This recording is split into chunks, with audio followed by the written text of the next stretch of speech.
Oddities, late night movies with Rob, Zach, and Ben. This is a podcast about cinematic oddities, where we discuss any media that is too bizarre, abnormal, or off-kilter for contemporary audiences. Occasionally these projects gel. Most times they crash, hard, into the realm of obscurity. Join us as we delve into the cult classic swamp.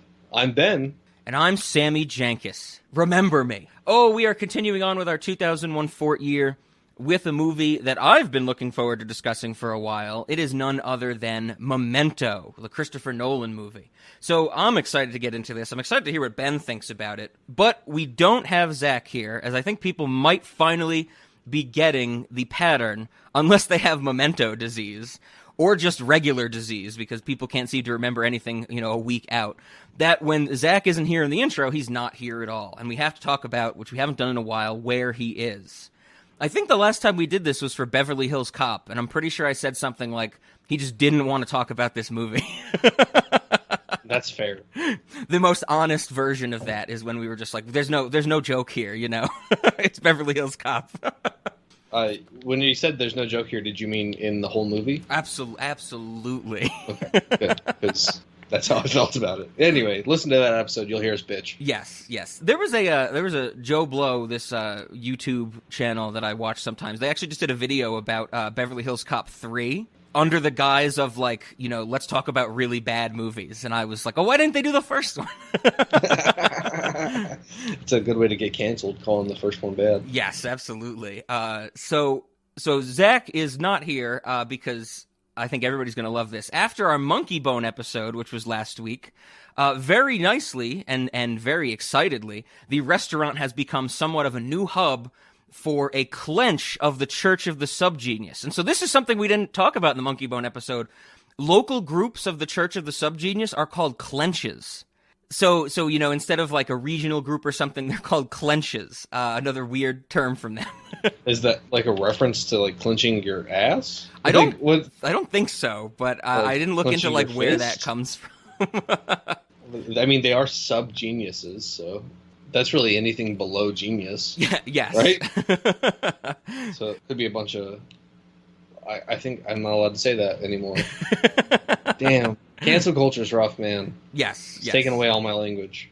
So the hub for this new clench of the Church of Subgenius, there will be a devival held at the restaurant, and Zach is away preparing for it. But you might ask yourself, well, why is Rob not the one doing it?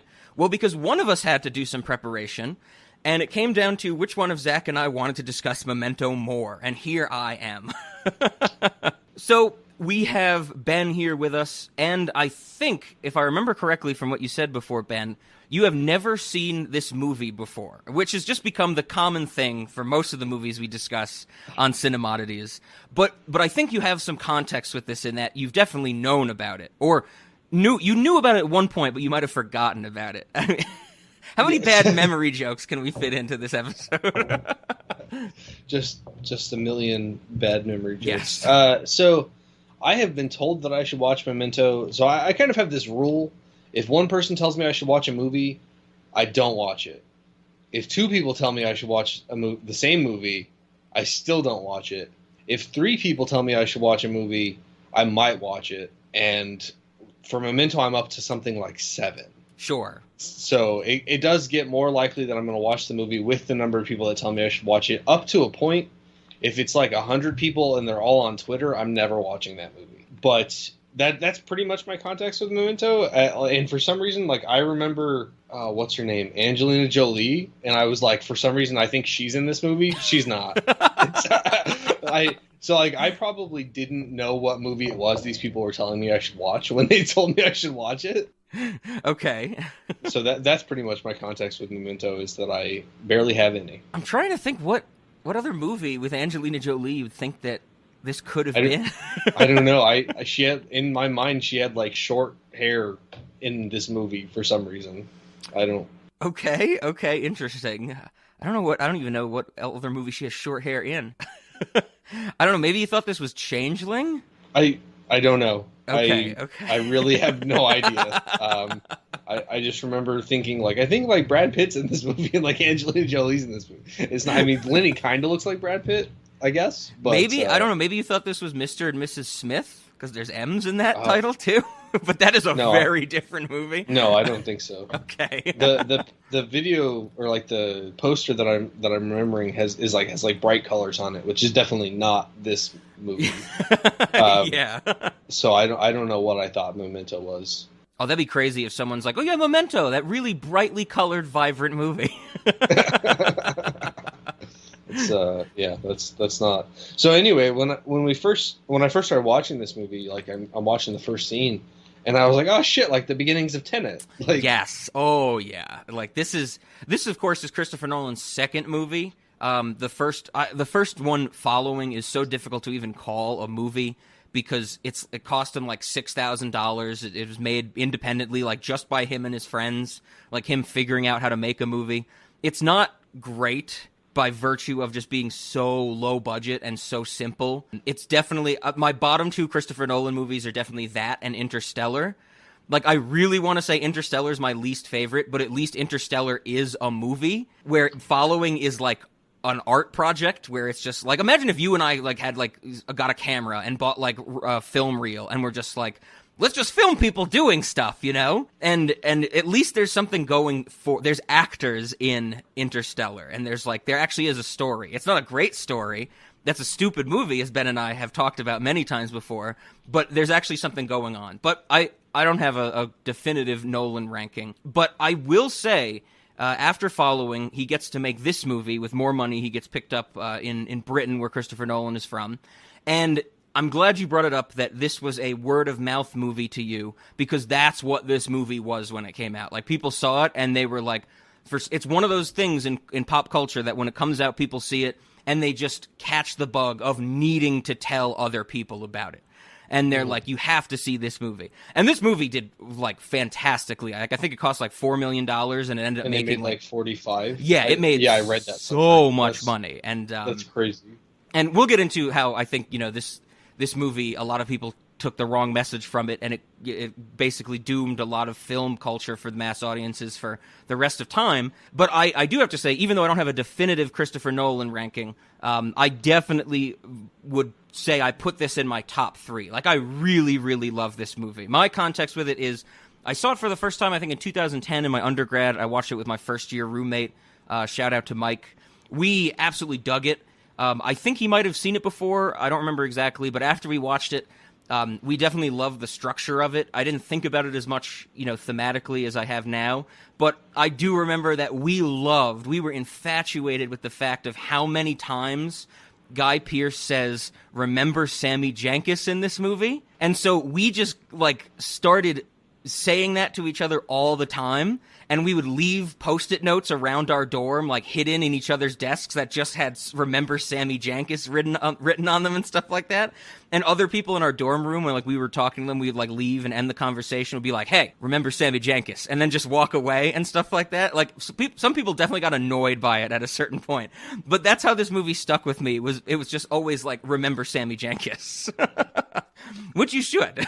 You should. You should remember Sammy Jankis, because he's got like this absent, lovable look about him. That's a nice thing to say about Stephen Tobolowsky, the actor who plays Sammy Jankis. A nice, lovable look. I think I said absent, lovable, but yeah, sure. Oh, nice. Okay. I mean, that's still fine. I mean, like, Stephen Tobolowsky is one of those people who's been in goddamn everything in the universe, and nobody knows his name. And fun fact, he's actually that actor in real life has had amnesia before, and so that's why he, like, wanted to play that role of Sammy Jankis, because he has, like, personal experience with amnesia. But we'll have to talk about the cast. We'll have to talk about why I love this movie so much. I've seen it a good bit of times, like maybe like 5 or 6 times. Not so much because I think there's more to be gained from watching it multiple times, because I love the point of this movie, and I also love bathing in the fact that I think that people didn't and still don't understand this movie correctly. But I am very excited to hear now, because we know some Nolan together. We've seen Interstellar. We've talked about Tenet. I'm sure you've seen the Batmans. I'm very excited to know, Ben. So what did you think about finally watching Memento? I loved it. Okay, right on. I think unadulterated love for this movie. I mean, 50 minutes in, I was like, I'm so fucking invested in what's going on in this movie. Like, I don't think I've ever watched a movie that was this compelling. And so, yeah, I really did like it. I read some things around the internet about what people think, happened at the end of the movie and stuff. And Yep. It seems that for some reason the internet believes that Teddy was not just full of shit.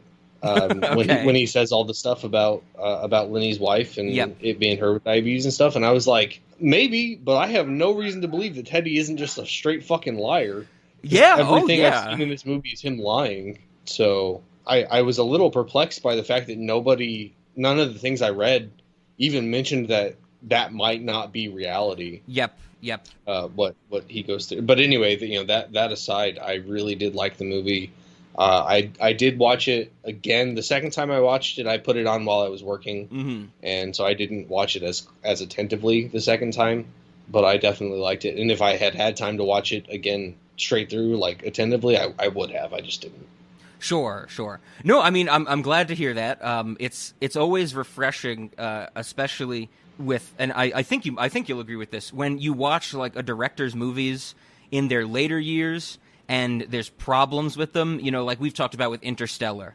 And I know we both like Tenet, but Tenet, as I think, Zach and I said in our episode, and then we talked about off mic, like Tenet is definitely like written by like a first-year film student, it seems, where they're like, things go backwards, we have to explain it. It's reverse entropy. It's a reverse measurement of something. And it's like, that's fucking bullshit, but whatever. It's cool to look at, And so I find it so interesting when you get into a director and you know their style, and then you go back and watch one of their earlier things like Memento, and it's like, wow, he was doing this, Like this movie for Christopher Nolan, I'm like, why did anybody ever give him more than like $50 million?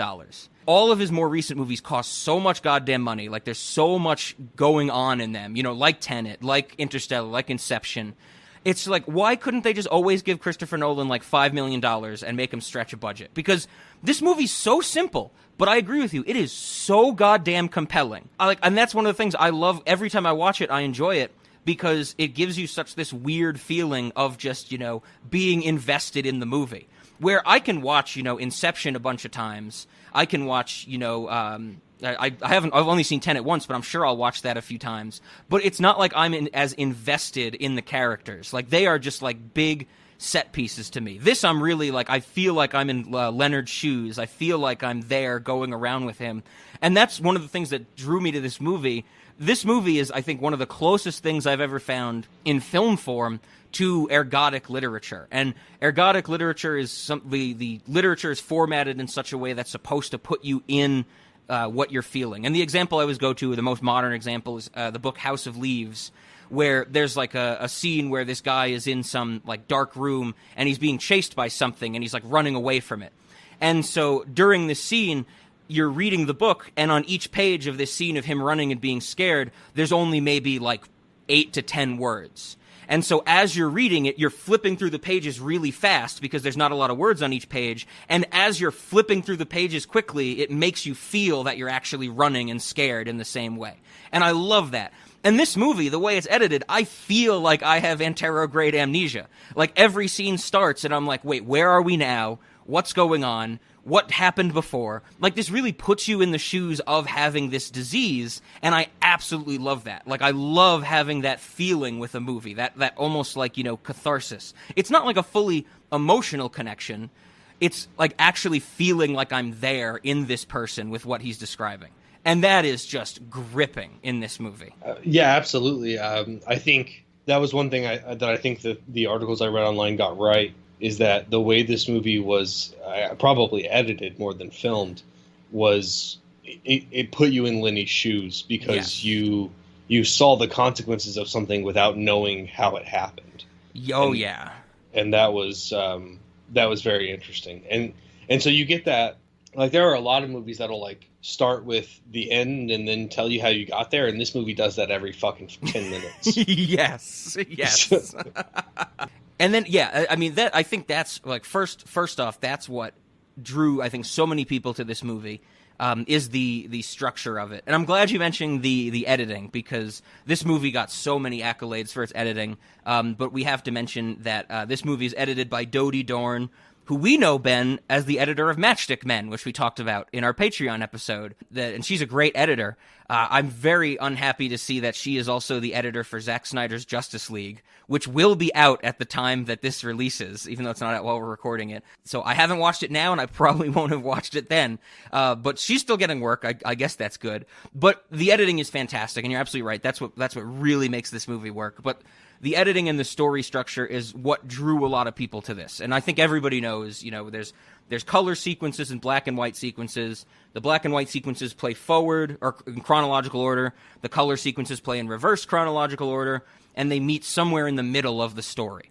And I think, this is the natural extension because 6 or 7 years before this in 94, Pulp Fiction comes out and really popularizes the non-linear storytelling structure. That's why Tarantino got famous, where people were like, oh my God, it's crazy, it blew people's minds. This is non-linear, but it's non-linear in a different way, where it's not just jumping around, it's really cascading or telescoping into this weird central point that somehow works as the climax of the movie, even though it is the middle of the story. And people loved that. And I love that too, don't get me wrong, but that's what drew a lot of people to this. There's a great diagram, which I don't know if you saw, but there's a great graph on Wikipedia that illustrates the relationship between the fabula and the sujet, the story order and the chronological order of this. And I think that gets it, if you ever want to fully understand the order of this movie, that's a great graph to use. But when this happens, I think this is where I want to start. This is what dooms this movie, and not this movie, this is what dooms Christopher Nolan and kind of the thought of mass audiences for so many years to come. Like I said, I love this movie, but I think it's misunderstood. I think that this movie becomes the calculus of modern film, where it's basic. Would you agree with me here? Let's start here, Ben. Do you think that this movie, even though it's structured strangely, once you watch it, you're pretty much yeah, I get it. It might be structured strange, but you understand the story at the end of it. Yeah, I mean, I definitely felt like I understood the story. Like I said, I did think there was some ambiguity in terms of, we don't know how honest Teddy ever was with Lenny, things like that. Yeah, but, yeah, I wouldn't say there's anything left too unanswered. Yeah, okay, good. I figured you would think that, and I think that as well. But the mass audiences, when this came out and for the years to come, and like I said, for Christopher Nolan movies for the rest of time, I think this movie becomes the movie version of calculus, where if you understand it, it's incredibly basic. Once you know the story of this movie, it's it's the story is very goddamn simple. It's just told in a really interesting way. But for people that don't fully understand it, or the people that are, I guess, maybe a little more blasé or laid back in their movie-going experiences, they see this as, high level. When this movie came out, there was a sense of, status in understanding this movie. You'd have people come out of the theaters and be like, I'm smart, I understand Memento. And that's what people saw this movie as. And that's what it becomes, where people are like, I'm smart. I understand Inception. I'm smart. I understand Interstellar. I'm smart. I understand, Tenet. And that's why I think it's calculus, because the people who don't really understand calculus, they think it's high level. We've talked about before, people saying oh, this kid's doing calculus while in high school. And it's that's not special. Calculus is very basic. And that's what I think this movie is as well. That's what Christopher Nolan is. He is a stupid person's version of a smart person. Christopher Nolan movies are not very highly intelligent. They're just told in ways to seem difficult enough to understand on a first watch that they create the patina of being challenging. It's if you don't know calculus and you tell someone, take the derivative of this rational function, they're going to be like, whoa, man, that's some heavy-duty math right there. But if you understand it, that's the most basic thing.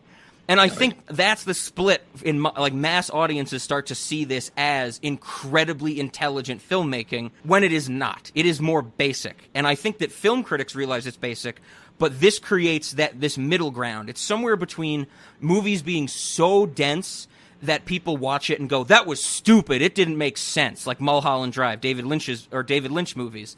They watch it and they go, that was stupid, that didn't make any sense. And it's no, you literally have to think about it and watch it multiple times to start to understand what he's trying to say. It's the middle ground between that, like actual film density, and what I call like turn off your brain movies. It's just difficult enough that people go, wow, that was weird, but something was there, and when they get it, they feel smart, type of thing. And that, I think that dooms the 2000s movie industry for the longest time, because this movie basically devolves into the existence of just every movie needs to have a twist ending or an unreliable narrator to make it seem smart. And I'm saying smart in air quotes, because that's not inherently smart. That can be done in an intelligent way, but just because your movie lies to you, it is not a smart movie. Yeah, I mean, definitely.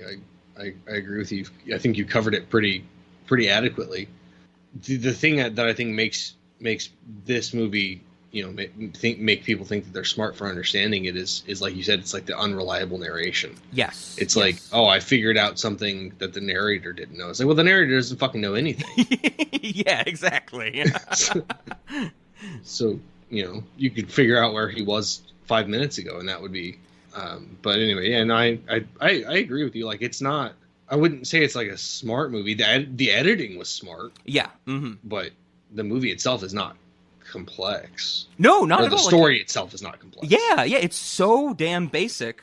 But like I said, that's where I think people took the wrong message from this, and it's what, unfortunately, Christopher Nolan, like, I think, takes to heart, because, well, we, as everybody knows, I think, if you think about it for more than 2 seconds, or you know more than one Christopher Nolan movie, his thing is time. Like, he loves time. Like, every one of his movies has something to do with fucking with time. Whether it's this thing with Memento and memory and time and the editing, or even up to Inception, where with time slowing down. Interstellar, the whole relativity and time dilation and stuff like that. Tenet is basically like, what if James Bond had to fight time, and like even like Insomnia is about time, because Al Pacino can't sleep and he's in Alaska where the sun's always out, and so he never has a sense of time. Dunkirk, his war movie, is about 3 different stories that take place at different times during the evacuation of Dunkirk. Like, he loves time, and so his whole thing with time, I think he starts with a very interesting notion of that, like doing it in Memento and Insomnia. And then, Batman Begins, the Batman movies, like, his sense of time is less pronounced there, but I still think it gets at it. He does that in interesting ways. But then he falls so deep, and I don't want to say up his own ass, because he still is a very intelligent filmmaker, but he goes way too hard. Like, I think that's one of the reasons we hate Interstellar so much, is because he's just leaning into the idea that relativity and time relativism exists. He's not doing anything clever with it. He's just, he's like, do you know this is a thing? Let's just, like, do fun things with that. Like, there's just scenes where it's like, an hour on this planet is 7 years on Earth, and it's like, yes, does that really matter to the story? Not in the goddamn slightest, because they're just running from a big wave and stuff like that. Right. And I think that's the problem, where he just starts to mess with time so blatantly, not for a purpose, but just to move his stories along. But people still see it as clever. Like Interstellar, people are like, wow, time relativity, that's so smart. And it's like, once again, it's the calculus thing. It's like, if you fully understand it, it's not smart, it's basic. Like, it's not very complex. Like, you shouldn't think it's complex, or that there's a certain level of high status in you understanding it. I mean, it's one of the early things that you learn in physics. If you take any kind of astronomical physics, you're gonna learn about time relativity. Yeah, exactly. Yeah, and so I agree with you. I like the framing that you've put around it with the with calculus, because, as I'm sure the cinema audience knows, Rob and I are both mathematicians of different forms, and calculus is literally as simple as math gets. Yes. I think we've said it before. I don't remember where, but I know it's on some recording. Calculus is easy, and the way we know this is not because not because we understand it, but I think more primarily because if you ever think about calculus, you realize that learning calculus is learning rules to do it as easily as possible. Oh, yeah. Now, I actually interacted with a teacher when I was in high school who said calculus isn't just about shortcuts, and I was like, I don't think you've seen calculus.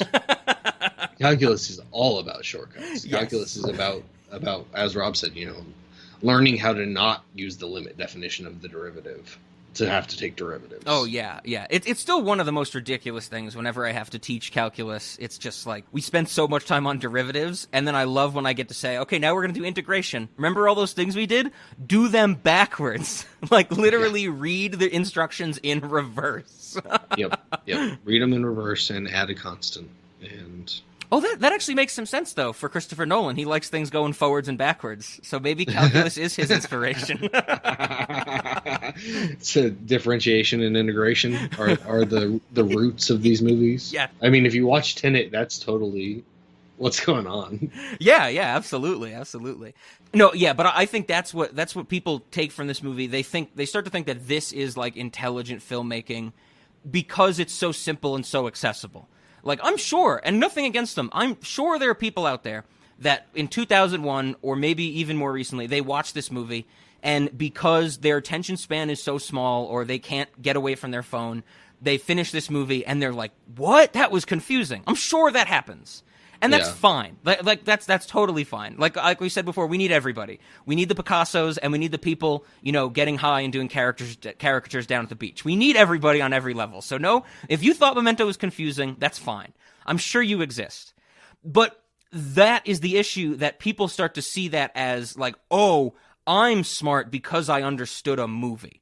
And especially in movies that don't take that much to understand. Like, I have more respect for somebody who's like, I watched Mulholland Drive, I watched it 5 more times, I did some research, and finally started to understand what he's going for. I have more respect for that than you watch Memento once, understand the nonlinear narrative and what's going on, and then think you're hot shit, I mean, I'm a little bit tempted to say that, like, I'm more impressed if you figured out Ocean's 11 before they revealed it.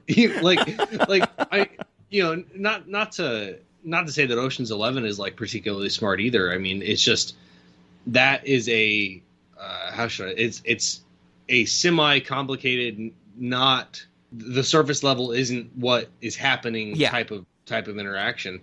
Whereas with Memento, the surface level is what's happening. Absolutely. And I think I want to emphasize, like, I think the Memento was smartly edited and in such a way that it could make such a simple story make people feel intelligent. Mm-hmm. Like, that's something that is impressive. But understanding, like, I don't know, even with the unreliable narrations, like, yeah, you're getting unreliable information, but you see everything. Yes. Eventually. Yes. Yeah, absolutely. Like, you do get the whole, story in the sense of that this timeline that takes place over the movie is all revealed at a certain point. But like I said, I think to finish up my point is that Christopher Nolan is a very smart filmmaker. I think he's done great things for the film industry. He's one of the only directors we have that, that people actually know his name, where people are like, oh, the new Nolan movie type of thing. And that's good. We need more people like that, where it's not just like, oh, the new Netflix movie. But to our favorite punching bag of Interstellar, where people are like, that movie is so smart. And I have to say, no, there is legitimately a scene where they go, we can't follow the course that we planned because there's a black hole in the way, and they stop and think, and then Matthew McConaughey goes, what if we go the other way? And they go, that just might work. And it's like, no, that's not intelligent. That's literally, if you're driving and you hit construction, you take a detour. Like, that is what they do, but in space. It's not intelligent, but people think that movie is like the pinnacle of just smart movie making. I mean, since we're punching at Interstellar, I got the science is wrong. Yes, yes. Or no, I shouldn't say that the science is wrong. The science is actually pretty good. The scientists are wrong. Yes, yeah, because it has to be. That's what people don't realize is that even if if it's a tough topic that people spend their lives learning about in academia and physics and stuff like that, it has to be dumbed down for audiences. It has to make money. Like, if this movie was actually just like a physics manifesto, nobody would have went to see it. I don't know if that's true. Like, I think they could have made the scientists smarter and still made a movie that was popular. They could have. I mean, but there was no way they were going to after in the early 2010s. I think that's what I'm getting at. Okay. Yes. Yeah. You're right about that. But me as a stoned person in the audience thinking, why the hell would you make that decision? Obviously, that time dilation is going to cause you a problem. Yep. And also, the beacon hasn't been there very long. Like, that was, I remember that one thing, like, that whole, like, the whole chasing the wave or running from the wave thing.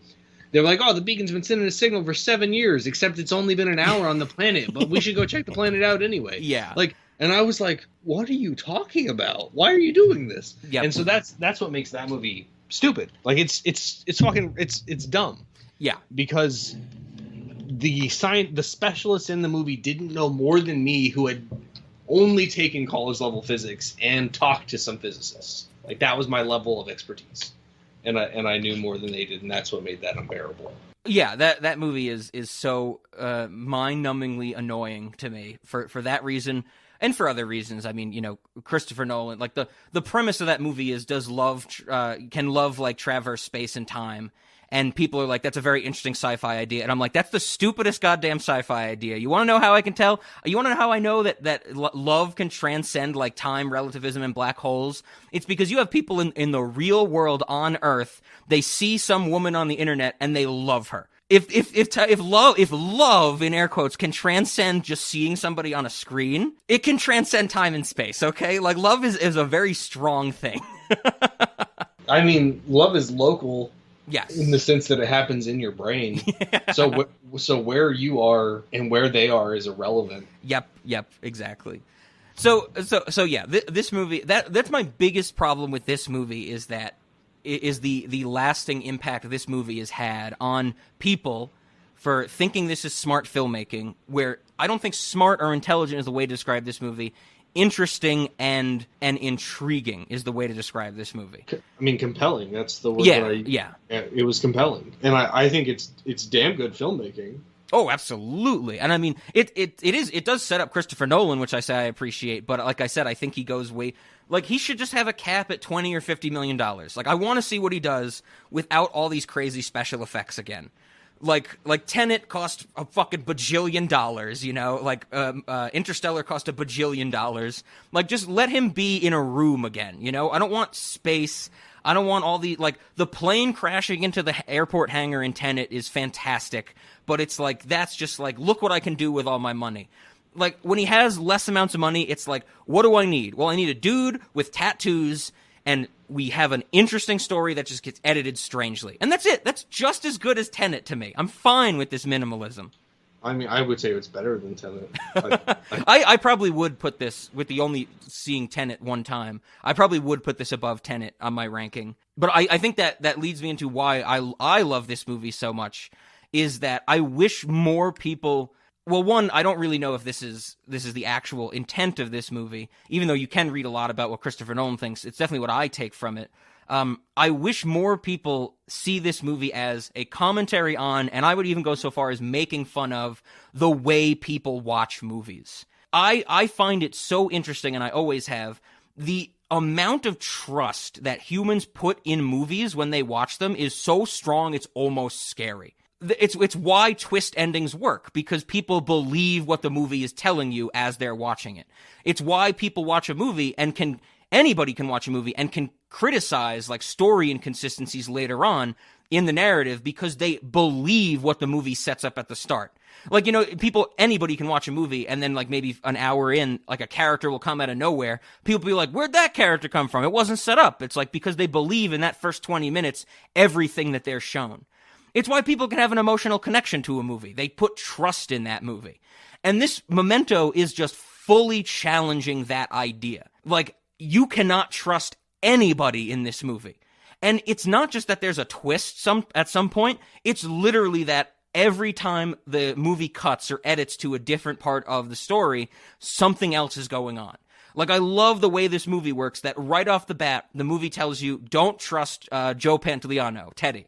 And we have to say, played by Joe Pantoliano, he got the Duke in this movie. So what's that all about? Jerry Walsh got the Duke! Walsh got the Duke? He got him! He got the Duke! And the movie starts with him getting shot. So right off the bat, you're like, we don't believe him. Clearly he got shot. He must be some type of a bad guy. But immediately, we start to believe in, like, the hotel clerk. We start to believe in Natalie, played by Carrie-Anne Moss. And then as the movie goes on, it's like, no, we shouldn't believe anything. Every time we have this new memory or restart of memory, we learn that the hotel clerk is charging him for different rooms because he can. We get the wonderful scene where Natalie literally yells at our main character, but also the audience, like, you're a fucking freak. You're a retard. You will not remember what I tell you in 15 minutes, so I can do whatever the hell I want.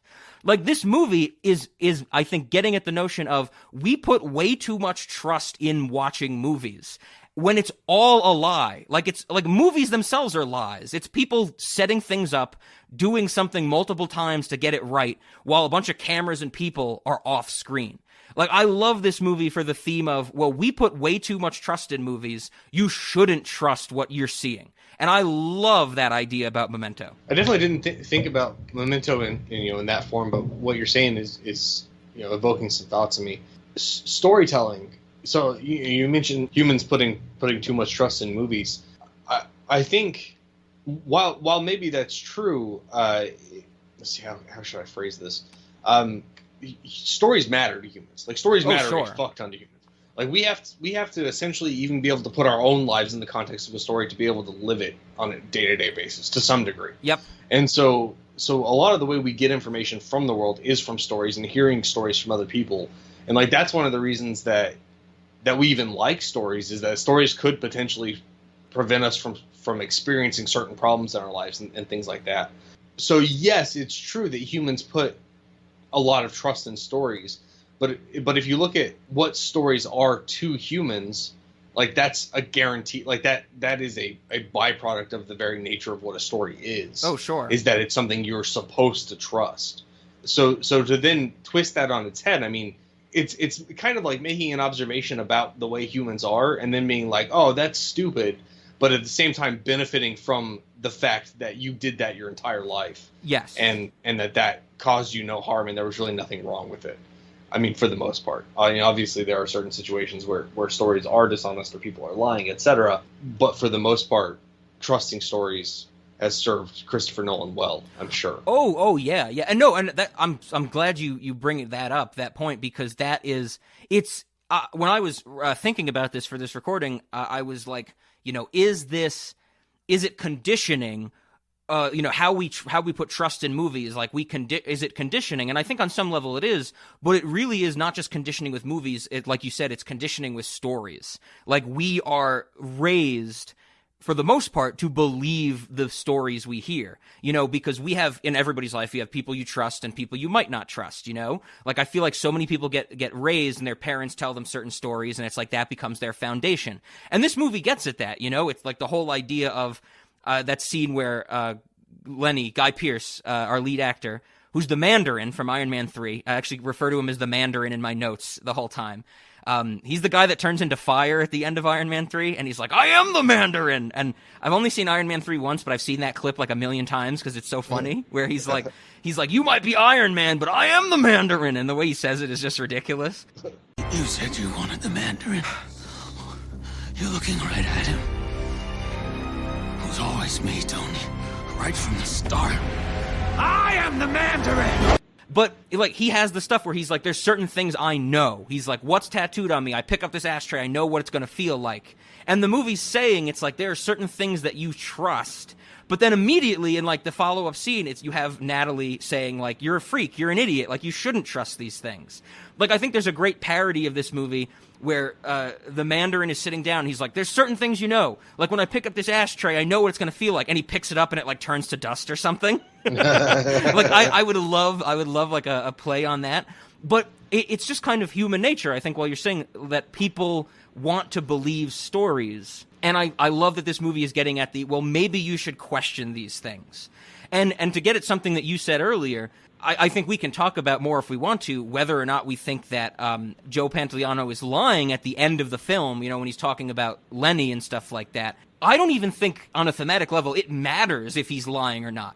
The point is that the movie has done so fantastically well at making the audience question his story's veracity, where you're like, is he telling the truth? Is he not? We don't know. We have no idea who to believe. And then immediately after, you are totally on board and believe it's the truth that, Leonard has had the idea to lie to himself to kill Teddy. Like, I think that's the masterstroke at the end of this movie, where you have one character saying something, you don't know if you should believe it or not, and then when Leonard has his, like, introspective moment of, I'm going to lie to myself because I'm just going to keep going, and you go, I believe that because he's the main character. And I wish more people thought about that, where it's like you have two characters established in this movie. One you're questioning, one you're believing completely without question. The idea of this movie is, why are you doing that? So regarding that thing at the end of the movie, I think that it makes sense that the audience. So this is like where the disconnect comes in. The audience should believe that Lenny believes in that moment that he's lying to himself to kill Teddy. Mm-hmm. Like that I don't think is up for debate. But that doesn't make it true. Yes. Yes. So like what Lenny believes is not necessarily the truth. And like just by virtue of him saying he's going to lie to himself, like they're revealing that what he believes isn't necessarily the truth. Mm-hmm. And so it's like that's the part that just confused me. Like I said when I was reading about it, it's like nobody seems to continue to question Teddy after the end of the movie, and I think that's a mistake. I think Teddy would have said anything to save himself. Oh yeah, absolutely, and I think once again this is what I think people didn't understand. It's so unfortunate that this movie gets overshadowed by people thinking it's smart, by this interesting, very compelling storytelling structure. But near the beginning of the movie, when Leonard is at the restaurant with Natalie, he's talking about his dead wife, and he says something like, I don't want to wake up every morning and think that she's still alive. Like, he says that to her. And so in that scene, he believes that. But then we know that at another point in the movie, in his, like, memory, when his memory resets, which is earlier than that diner scene chronologically, he's setting up all that shit of his wife's in his hotel room and hires the prostitute so he can think she's still alive. Like, the movie is very blatantly telling us, like, don't believe anybody. Like, this idea of memory and belief is so fluid and so untrustworthy that that's what we should be taking. But it's, like I said, it sucks that people are like, man, this movie's smart, it's confusing, it's complex. And it's like, no, the movie is not complex, and it's telling you that you shouldn't trust anything. You shouldn't even trust yourself at a certain point. That's kind of getting at human inconsistency. So because we see that scene where he's like, you know, he sets up with that prostitute, and she's like, that's all you want? You want me to wait till you fall asleep and then slam the door? And you know, of course, whenever we first see that, I think we don't know. If I'm having trouble, like I think we don't know the setup when we first see him open the door. You just hear the door slam. He thinks it's his wife. We know it can't be his wife, but then he opens the door and the hooker's like doing cocaine in the bathroom or something. Yeah, and I love that's one of the there's a good bit of things in this movie that I find absolutely hilarious in a weird way. But I love that like He's so fucked up. He has no idea what's going on. He's in this state of like thinking his wife might still be alive. And he opens the door. The hooker like just finished doing cocaine, and she says, "Was it good for you?" And so you think that they like had sex or something, but then it's revealed later that she just like sat next to him and waited for him to fall asleep, then slammed the door. And she's like, "Was it good for you?" Because she's so fucking confused about what just happened and why she was hired. Yeah, definitely. So back to what I was saying is, you know, we're getting at the human inconsistency. Like on some level, he wants to hold on to this memory of his wife because he loves her and it hurts that she's gone, etc. But then later we see him burning some of her belongings. Mm-hmm. I think the same belongings that he gave to the prostitute in that scene, or the escort or whatever you want to call her. And he says, "I've probably done this like a million times. I've burned truckloads of your stuff, but I can't remember to forget you." Yeah. And so, while yes, he does want to keep her memory alive, he doesn't. I do think it is true that he doesn't. Like, he simultaneously holds both those feelings. Like, he wants her to hold on to her being alive, but he also doesn't want to have to hold on to her being alive. Yes. And I think, you know, that was something that, like, whenever he said it in the movie, I was like, oh shit, like that is the way that this situation would play out if you had this condition. Like, you would wake up every day and not know that your wife was dead. Until you look at your tattoos or whatever. And you could make the choice to live in that delusion and just never know that she's dead and just always think that she's in the bathroom or something, and it would never matter. Because it would never build up, and her absence it would probably still be felt physiologically, and maybe that's why you couldn't achieve that forever. But I don't know. I definitely think that his inconsistency with regards to that is very human. And as you pointed out, it is evidence that we shouldn't believe everything he's saying. Mm-hmm. But it also doesn't make it not true, if that makes sense. Oh, sure.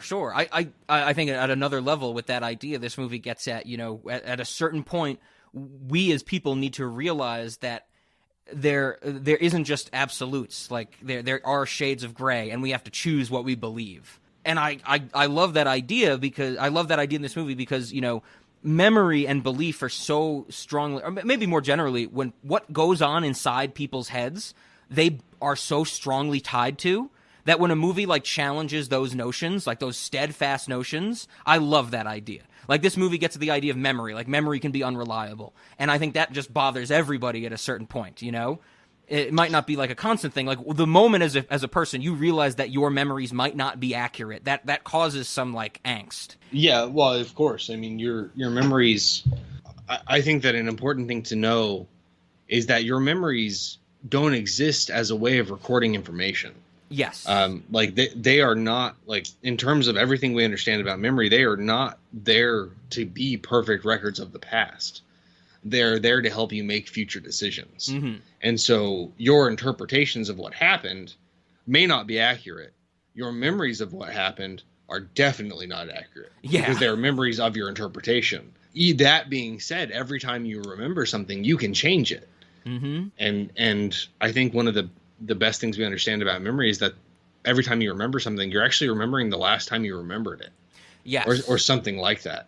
And so, like, absolutely, memory is completely fallible. And I think they even mention it in this, like, eyewitness testimony is not really respected by police officers. And it's just not very useful. Like, it would be great if it was, but it's not. Oh yeah, absolutely. That's always one of like the best things is when you read the actual like reports and studies on eyewitness testimony. Like there, I think one of the famous cases in like some city, it was probably New York or L.A. or something. Like a child just got abducted like right on the street, and there was a lot of people around, and no one stopped it, unfortunately. But there was like a shitload of witnesses for them to interview, and it was like They lined up like the slew of information they got from the witnesses, and it was like, what did the person look like? What were they wearing? What kind of car was it? And it was like literally the entire spectrum of colors was given for the car. Like every possible description of the person was given, and it was like 35 people just in this very small radius around where it happened, and they got wildly different results. Like the variance was ridiculous, and I love that stuff. But that's not good for the kid getting abducted, of course, but it's interesting as a study, as realizing that memory and recall are really, really bad, even in that short term. And I think this movie gets at it in the short term with, him just constantly being like, oh, my memory's reset, what's going on? But I do love the idea, once again, not getting at whether I think Joe Pantoliano's story at the end is true, just the idea that the story of Sammy Jankis could have been confounded by Leonard over the years to fit his own narrative.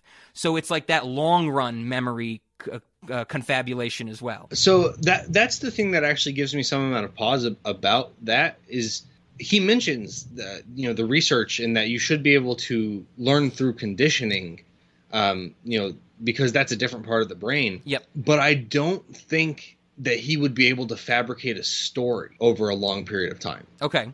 Because I'm not a psychologist. Maybe if you are a psychologist and you're listening and you know more about this than I do, that I would love to hear it. But I really I don't think that he could fabricate a story and then still remember it later.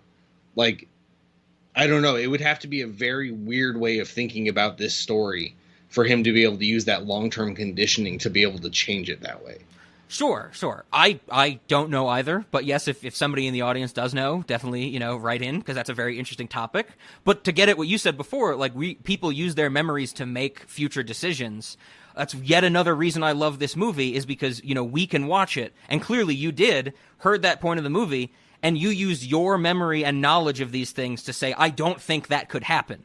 Where somebody else might use their knowledge and their memories to go, oh, of course that would happen, Right. And it's wonderful. I love that this movie actually, has that, and the movie says it fantastically as well. There's a point where Leonard says something like, we all need mirrors to remind ourselves of who we are. Like, this movie is a mirror. Like, it makes you think about your own memory and to a certain extent.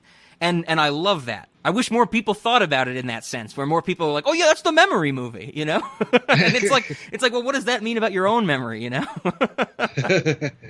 I think people even need to, something we said. What is it? The concept of event destroyers. I think, like, everybody's gone through that. You walk into a room and you're like, "Why am I in here?"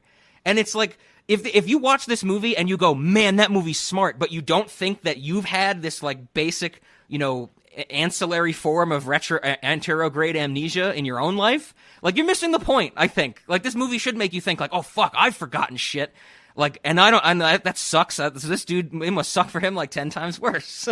Oh yeah, 100%. I mean, he even says at some point, living his life is almost impossible. Yep. Which it occurred to me definitely, like, while I was watching this movie, that I don't know why he didn't kill himself. Oh, yeah. There's certain points in this movie where he gets, like, really, he seems very, very upset with his status. And there's a line that I love where he says something like, "The present is trivia that I scribbled down on fucking notes." And I'm like, God damn, like, that is a rough instance to live your life type of thing. Like, having to leave yourself notes, and even it's not focused on, but one of his tattoos says something like, you know, like, notes can be misleading, or don't trust everything, or something like that, you know? And I love that setup in the movie. For so much of the movie, we see on the back of Natalie's photo, something's crossed out. And immediately you're just like, okay, so this is not a perfect system, you know? Once again, you're getting this subtle notion that you shouldn't believe anything. And one thing that I love, which took me a while to pick up on, seeing this movie a few times is what I mean a while to pick up on. When you see the copy of Teddy's driver's license, the one that says, like, John Edward Gamble or whatever, the expiration date is February 29th, 2001. 2001 was not a leap year. That date does not exist. And it's another notion that you should not believe a goddamn thing you see in movies, you know? It's like, well, on that thematic level, but also in this movie. Like, there's so many lies that you were thrown that it's really getting at the idea, and I absolutely love it. Yeah, so, you know, I'm glad you brought up that license thing, because I definitely, like, when that was first introduced, it's like, oh shit, like, okay, so Teddy's the bad guy. And then you learn that Natalie's manipulative, and you're like, oh shit, maybe she made up this photo to get him to kill Teddy. Yeah. And then like, you learn more, and you're like, I don't even know that Natalie knows who Teddy is exactly, other than that Teddy was there, you know, was the reason that her boyfriend died. Yep. So, like, I don't know that Teddy knows, or I don't know that Natalie knows that Johnny Gamble is Teddy. Mm-hmm. And, like, so I don't know, that was definitely a trip. Of course, you do learn that the license plate actually does belong to Teddy, Johnny Gamble. One of my biggest issues with the movie, like, is that I don't like, in terms of storytelling, and I think thematically for a conclusion of the movie, it does make sense, but I don't like that he tattoos the license plate number on himself, because I'm not a person that thinks movies should continue or do continue when they're over. You know, like, I don't think this movie needs a sequel, is what I'm saying. But the way the movie ends, when he has that tattooed on him, and clearly the end of the chronological order is he shoots Teddy, the only thing that I can think of, and I have a problem with it, is, well, is he just going to go from state to state finding random people with that license plate and just kill them? Because now that's on his body. Like, fact number 6 is that license plate. So he's going to take that to heart, and it's going to be like, well, that's too kind of clear cut type of thing. When him saying, I'm going to keep lying to myself to get at those who wronged me, basically, he kills Teddy, and what's going to happen? He's going to be like, I need to find this license plate. Oh, it belongs to this guy that died. Oh, I did it already. Reset. It belongs to this guy who died. Oh, I did it already. He somehow ends up in a different state, finds a different person that might not even be John G. with that license plate, and kills them for some reason. That's my one issue. I wish he didn't tattoo it on himself. I wish he had, like, written it down or something like that. Because the license plate seems too fixed. Concrete. Yeah, because, you know, all the other hints are very, very, they're specific, but they're not specific enough to cause problems. Like, John or James G is the name. Male, drug dealer, or something like that. Like, those are all pretty vague. Like, that can lead him to people, but it's not going to lead him to a specific person. The license plate will lead him to a specific goddamn person every single time. Yeah, I definitely see where you're coming with that. And, like, that does kind of invalidate the idea that he's been doing this and is continuing to give himself a mystery so that he can never solve it. Yeah. Which again comes down to do we really believe Teddy that that's what's happening? Mm-hmm. Or is it something more like Teddy is convinced him that that's what's happening so that he can use Uni as a hitman? Exactly. Yep. I definitely agree that if Teddy is right about the fact that he's given himself this unsolvable puzzle, and that's why there's pages missing from the police report, etc., that he would not have done that. So, or at least without some kind of significant change to the situation, he wouldn't have done that.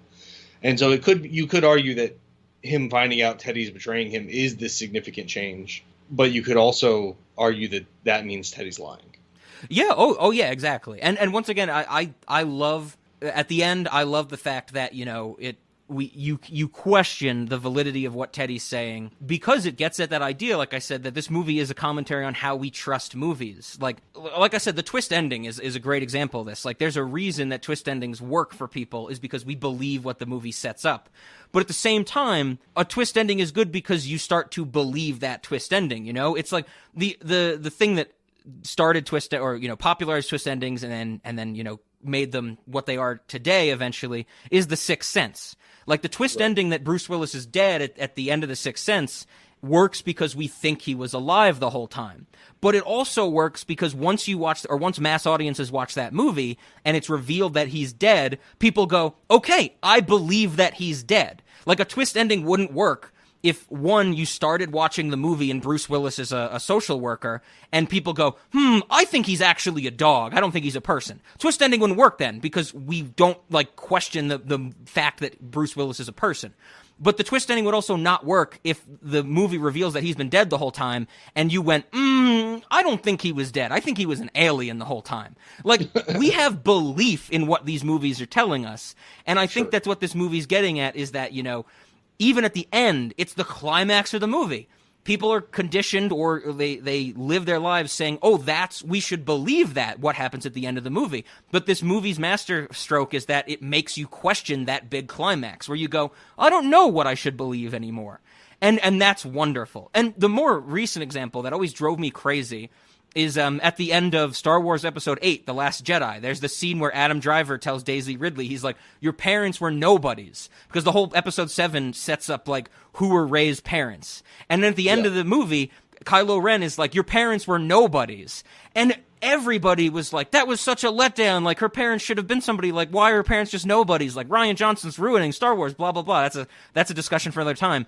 And my initial response was, he's the bad guy. Why would you believe him? Yeah, it's like, why is everybody taking what he said to be so accurate? And it's because it's the big reveal at the end of the movie. And people just are inherently predisposed to believe something that happens at the end and the beginning of a movie. And I love that this Memento makes you question that idea.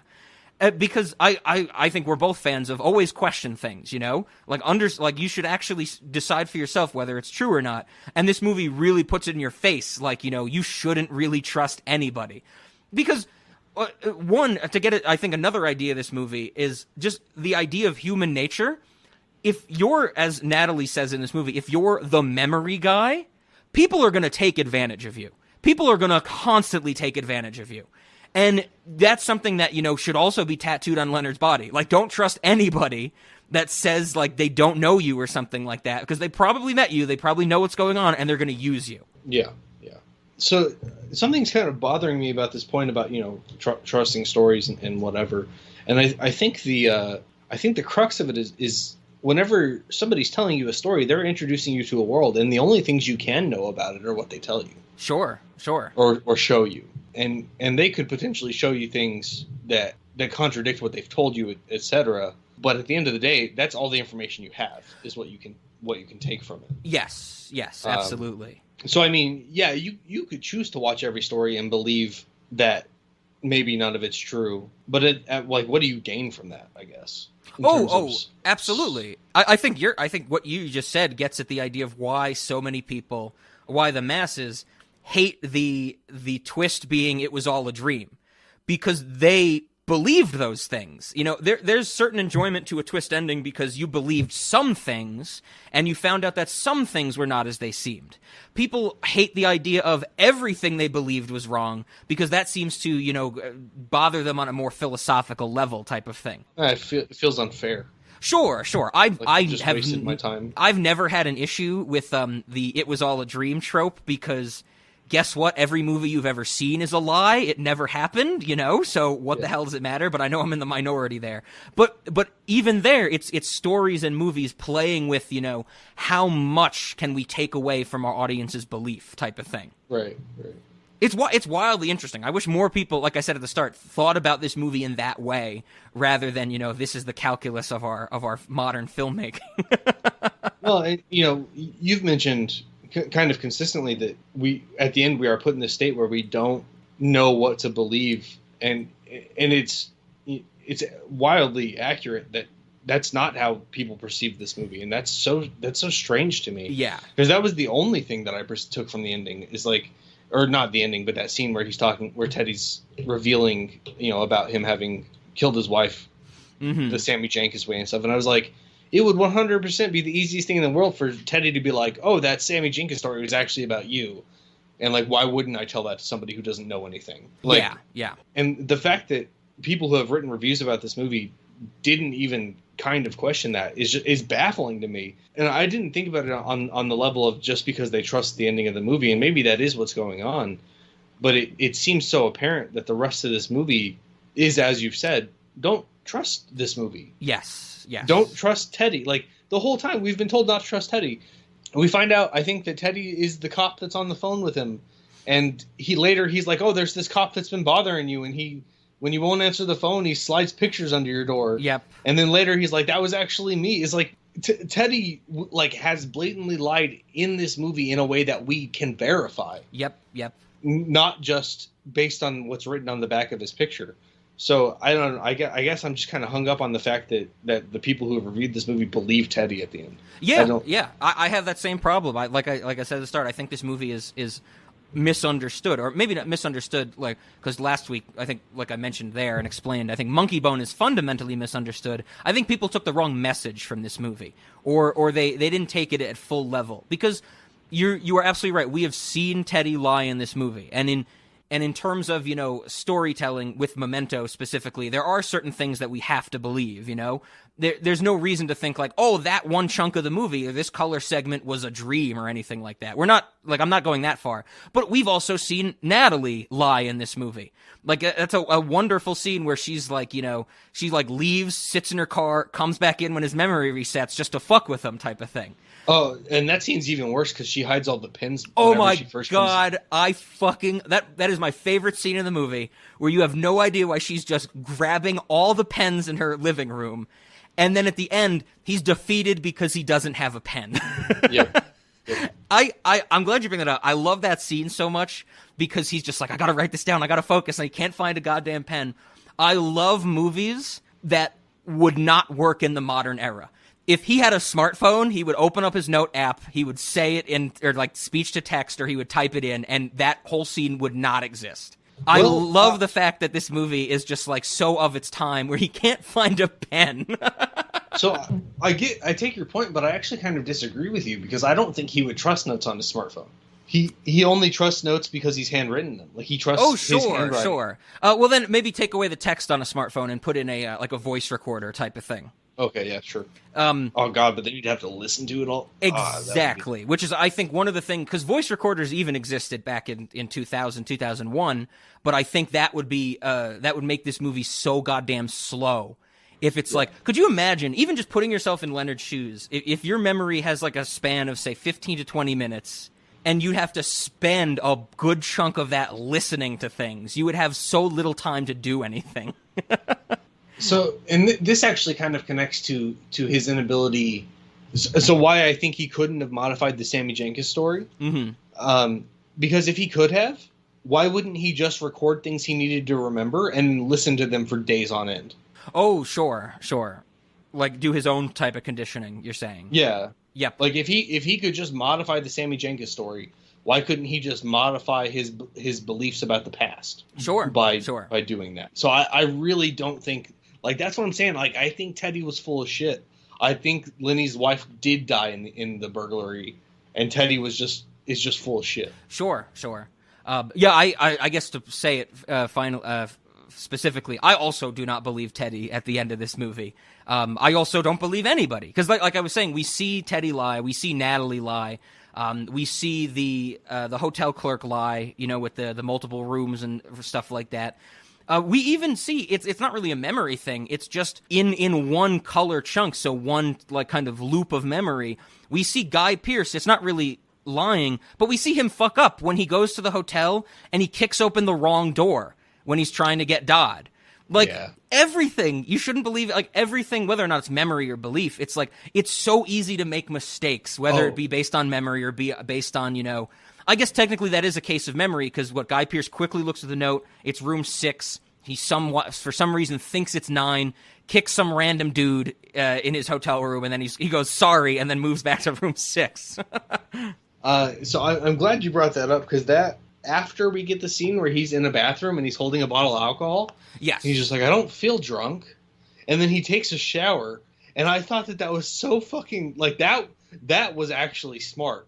You put a guy with no memory in a bathroom, and he's like, I don't have to use the restroom. Yep. I'm probably in here to take a shower. Yeah, I thought that was great. Oh yeah, that's a wonderful scene. Also because putting yourself in the shoes of Dodd, who comes into the hotel room and then he like gets attacked by Guy Pearce, who's just naked. Used the shower. Could you imagine how fucking crazy that would be? You go into like your hotel room and you just get beat up by a naked man that used your shower. I find that so strange. And like in the part before that, like we see Dodd chasing him, and Lenny's like, okay, where am I? Oh, what's that's so good. Yeah. Why am I running? Oh, I'm chasing this guy. Nope, he's chasing me. That is like, so funny. Yeah.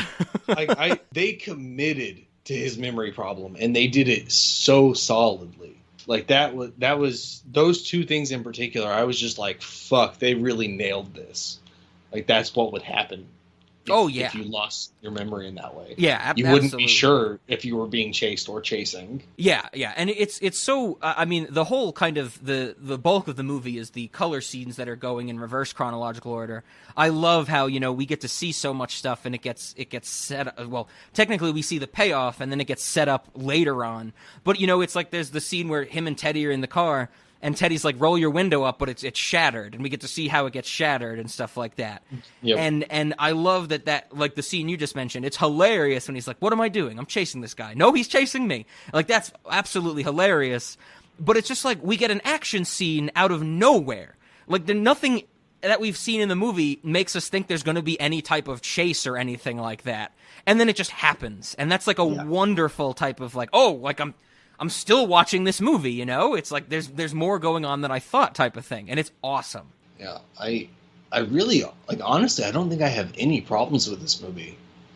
Like, I don't think there was anything about it that just didn't sit right. Like, I don't think they made any mistakes with regards to his memory. Like, I think it's a solid fucking movie. Oh yeah, absolutely. It is fantastic. Like I said, I love it. I love the idea of it, the movie itself. Like I've seen it so many times, and I'm just like always enthralled by it. I love the message of it, and there's just so many scenes that are so well done. Like I love the like the pen scene and Natalie like screaming at him, and I love how she just leans into him, like she destroys him, like calling him like the freak and the retard, and she's like, I can do whatever the hell I want to, like totally degrades him. I can say whatever I want, and you won't remember. I could call your wife a fucking whore, and we can still be friends. Calm down. Easy for you to say. You can't get scared. You don't know how, you fucking idiot. Take it easy. This has nothing to do with me. Well, maybe it does. How the fuck would you know? You don't know a fucking thing. You can't get scared, but hey, can you get angry? Yes. Oh, you pathetic piece of shit. I can say whatever the fuck I want, and you won't have a fucking clue, you fucking retard. Shut your mouth. You know what? I'm gonna use you.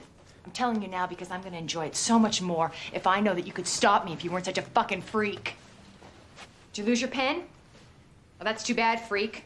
Otherwise, you could write yourself a little note about how much Natalie hates your retarded guts and that I called your wife a fucking whore. Hey, don't say another fucking word. About your whore of a wife? I read about your condition, Leonard. You know what one of the causes of short-term memory loss is? Venereal disease. Maybe your cunt of a fucking wife sucked one too many diseased cocks and turned you into a fucking retard. You sad freak. I can say whatever the fuck I want, and you won't remember. We'll still be best friends. Or maybe even lovers. I love the black and white scene where he's on the phone and he like takes off the bandage and his tattoo says never answer the phone. Like, that is just such a great little reveal. Oh god, it's such a simple visual, but it's so arresting. Just a dude with a bunch of tattoos, all in different fonts, some going forward, some going like mirror image. It's so perfectly simple that it works so well. It's fantastic. And like I said, do it. Just, I want Christopher Nolan to make a movie that costs less than $100 million again. I'm glad you brought us back to that scene with Natalie, because I mentioned that she hides the pens. Like, that scene is she is so manipulative in that scene. Yes. And of course later we learn that she's manipulative and using him in every way that she can, because it's pretty obvious that he was involved in the death of her boyfriend. Mm-hmm. Mm-hmm. Which I maybe, actually, I said I didn't have any problems. There's one thing I don't entirely understand, which is why he took the boyfriend's clothes. Sure. But she comes in, she hides the pins. Like she leaves. She comes back. She's like, Dodd's after me. I need your help. I did what you said. Or whatever. And I jumped the gun a little bit. She's like, he's coming here. I gotta hide all the pins for some reason, and I gotta tell you about this. And then she leans into him. She makes him hit her. She leaves again and comes back and is like, Dodd beat the shit out of me. Yep. And he beat the shit out of me because of you. Like, I need you to kill him. And like, that was just so beautiful of a manipulative tactic. I mean, obviously disgusting also. Oh yeah, it is straight up evil. But I mean, I love it because it's like, implicitly, because we like to trust movies, like I've been saying, we right off the bat, we see Teddy get shot. We think he's the bad guy. We have this feeling not to trust him. And then we get the scene with Natalie at the diner, and, she's like asking about Leonard's wife, and it's a very emotional scene, and implicitly we trust her. And then the movie's like, no, go fuck yourself. She's just as bad as everybody else in this movie.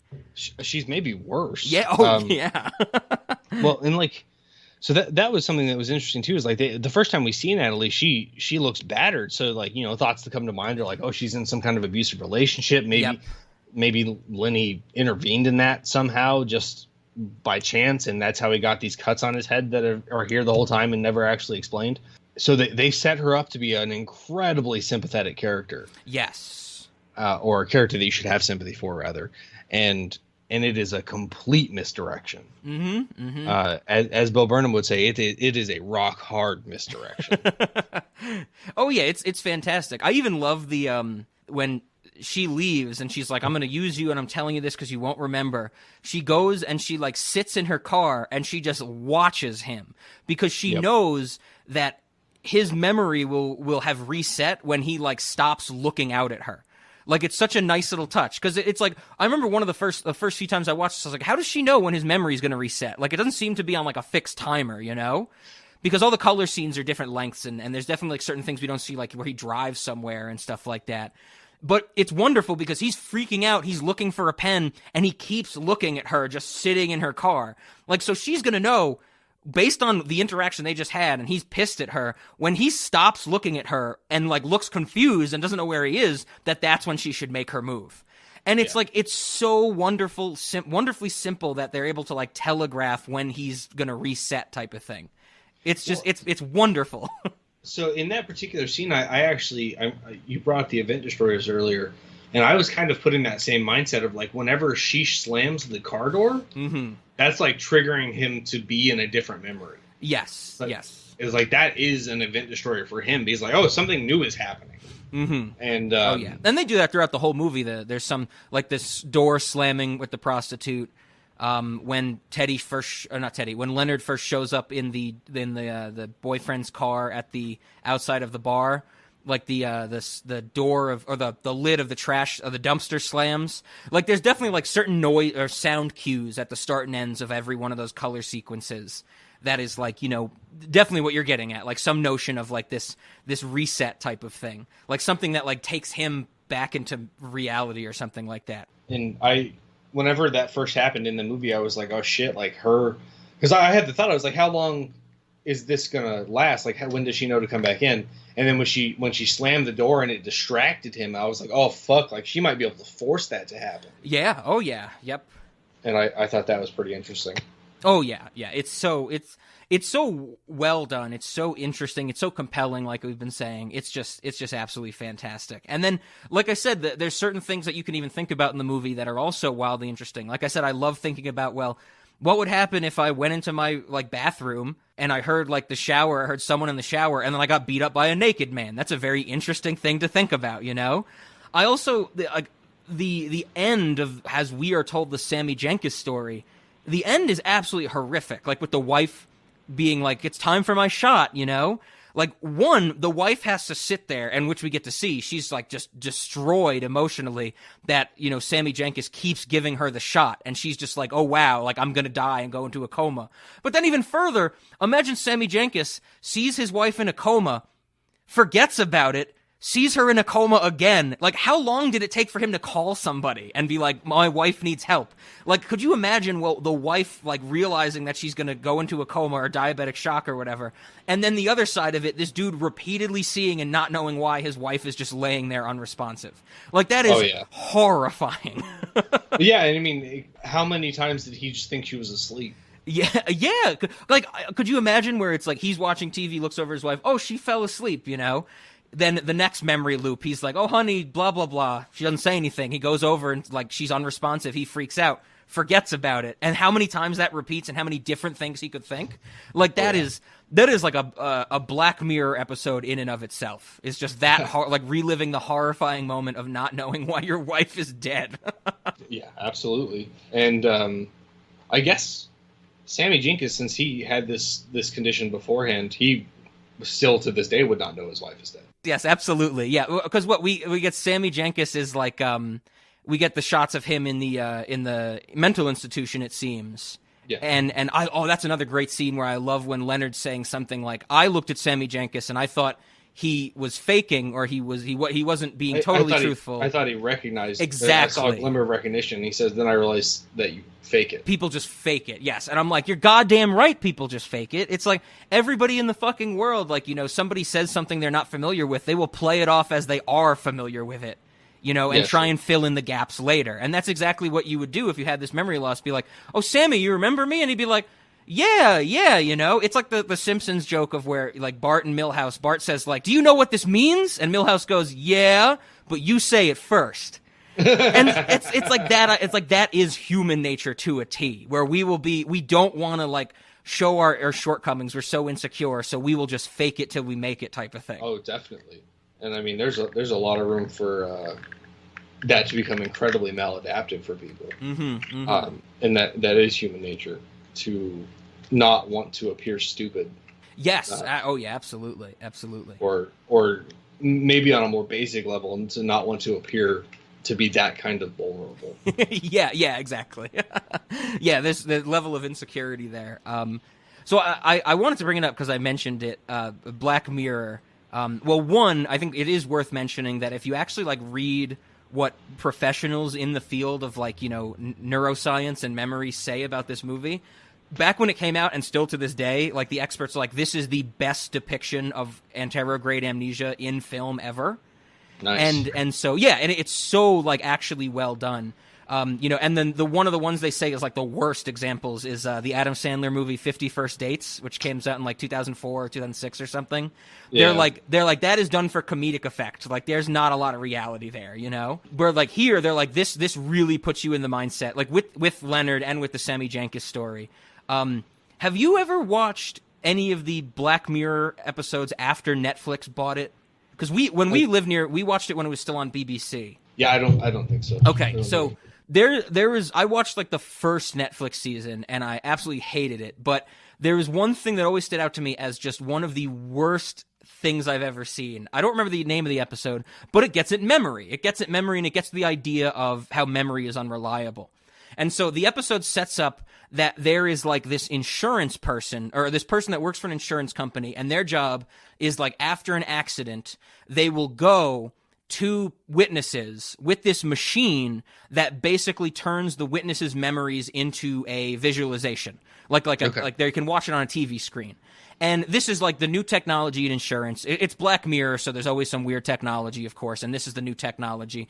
But very early on in the episode, it sets up that memory is unreliable. And there's a specific scene where for like some little car accident for this insurance thing, she goes to a witness, and the witness is describing things. It's showing up on the TV screen, and he's like, oh, someone walked by and they had a yellow jacket on. And you see on the screen this person with a yellow jacket. But the insurance person says, oh, actually, we have a photo, like an actual from a security cam or something, that shows that jacket was red. And the guy's like, oh, that's right. And the jacket in the visualization like switches from yellow to red. And so they set up that memory is unreliable. The episode goes on. The episode goes on, and there's something where this other woman who like committed a murder has to get hooked up to this machine, but doesn't want like the murder to be revealed. So she's like running from the insurance person. The episode ends with her having to kill other people that like witnessed the murder because they don't want. She just doesn't want any ties. You know, the insurance person doesn't want the machine to be able to like show that she was there or whatever. So she kills like a husband and wife. As she kills the husband and wife, she realizes that their infant child watched her do it. And they know the insurance person would hook the machine up to the child to see what happened. So she kills the child. The stupid Black Mirror twist is, one, she didn't have to kill the child because it turns out the child was blind. Okay. But two, this is the thing. There was a hamster in the child's room that also saw the murder. The insurance person hooks up the machine to the hamster, and it reveals that she's the murderer. And this is why that's stupid. Because the show sets up that human memory is unreliable, but the climax banks on the fact that they get perfect recall from a hamster. It is the stupidest fucking thing. And I always think of that where I'm like, Memento, great story about memory. It makes me think about memory, what people mean with belief in memory when they watch movies. Fantastic. Black Mirror, perfect recall from a hamster. You could not get two more extremes of intelligent or complex and interesting and stupid and basic. That's pretty funny. Perfect recall from a hamster. Yes. I remember talking to people about this, and they were like, yeah, the Black Mirror wasn't bad, you know? And I'm like, no, it was terrible. They hook up a fucking memory machine to a hamster. Like, that is the dumbest thing I've ever heard of. Because the memory of the hamster would be, I saw a person and they didn't feed me. Right. So it just occurs to me, if you have this technology, like, why would you ever get cameras? Like, why would you ever need a camera? Just get a hamster and make it watch whatever you're trying to film. See, that would be the follow-up. Our follow-up to that Black Mirror episode would be all police officers don't have body cams. They have hamsters in their pockets. Oh God, it's so stupid. I could not stand the Netflix Black Mirror stuff. I don't think there was a single. Well, no, there was one episode I liked, but it was a lot of it was really stupid. Like, next you're gonna get a snake so you can have it wrapped around your body and it can watch whatever's going on. You'll get it in whatever thermovision they have. Yeah. Oh God. Yeah. But yeah, so that's where I think also this movie with the idea of memory. It once again, like like I said earlier, it sets up a lot of stuff for, you know, a movie seeming to be intelligent and difficult to understand when it really isn't, but people think it is for some reason.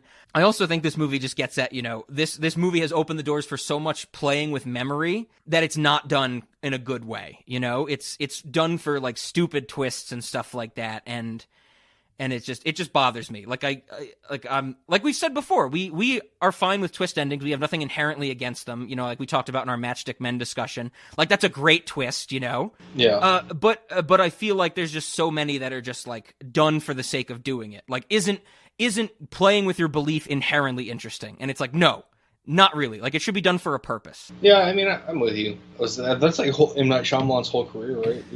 Yep. The Sixth Sense. He had one good twist, and then every movie needed to have a twist. This was a success. Oh, God. Here's the twist, M. Night Shyamalan. It's not always a success. Yes. So, yeah, I mean, this movie is it works on so many levels. I wish Christopher Nolan would make a movie like this again. I wish he would do something that isn't like this huge budget spectacle, and I just want it to be... The other thing I really like is that it's just explained very simply, where it's like, he got hit on the head, he has memory problem or brain problems. Like, that's it. That's all we need to know.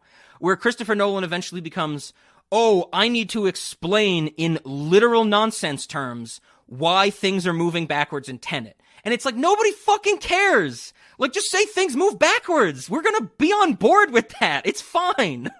Yeah, I mean, if you're watching Tenet, you're already on board with it. Yeah. Like, I can't imagine people would leave the Tenet theater. In a different universe, people would leave Tenet and go, that was a really cool movie, but how can things move backwards? And it's like, nobody would care, you know? It's like nobody really wants these explained to death, but for some reason Christopher Nolan needs a scene where one of only 4 women in the movie explains that it's a form of radiation that reverses entropy. And it's like, like we've talked about, like Zach and I talked about, and we've talked about off mic, that's where Christopher Nolan is failing these days, is because he is just using words that are big enough that mass audiences have heard, but don't fully understand. Like, everybody's heard entropy, but not enough people know what it is, so he can use that for his purposes. Yeah, and I think, I don't know, I think we talked about this off mic.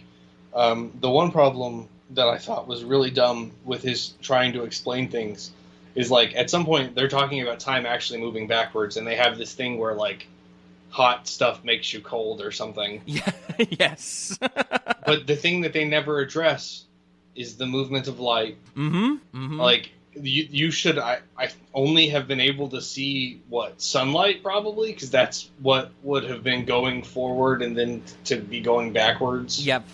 Like, you would have only... Like, you wouldn't be able to... I'm not exactly sure how it worked. Like, you'd either see, like, what's behind you, just sunlight, or nothing. Yeah, exactly. The movies have to make money. They have to be for mass audiences. And so they have to find this place where Christopher Nolan wants to flesh it out enough that it seems intelligent. Like I said before, the patina of being a difficult problem, but it's never fully realized. Like, you could, I'm sure it exists now that Tenet's been out for a while, like YouTube videos of being like, what about this? What about this? I think the big, like, joke is like, oh, if you live your life and then you reverse yourself, when you have to go to the bathroom, does, like, your poop go back into you type of thing, you know? And it's like, you can think about it to death. Same thing with Interstellar. It's like, here's time relativity. Are we going to do it to the full extent or discuss it to the full extent that it should be discussed? No, we're going to do the bare minimum to get us through this plot. Yeah.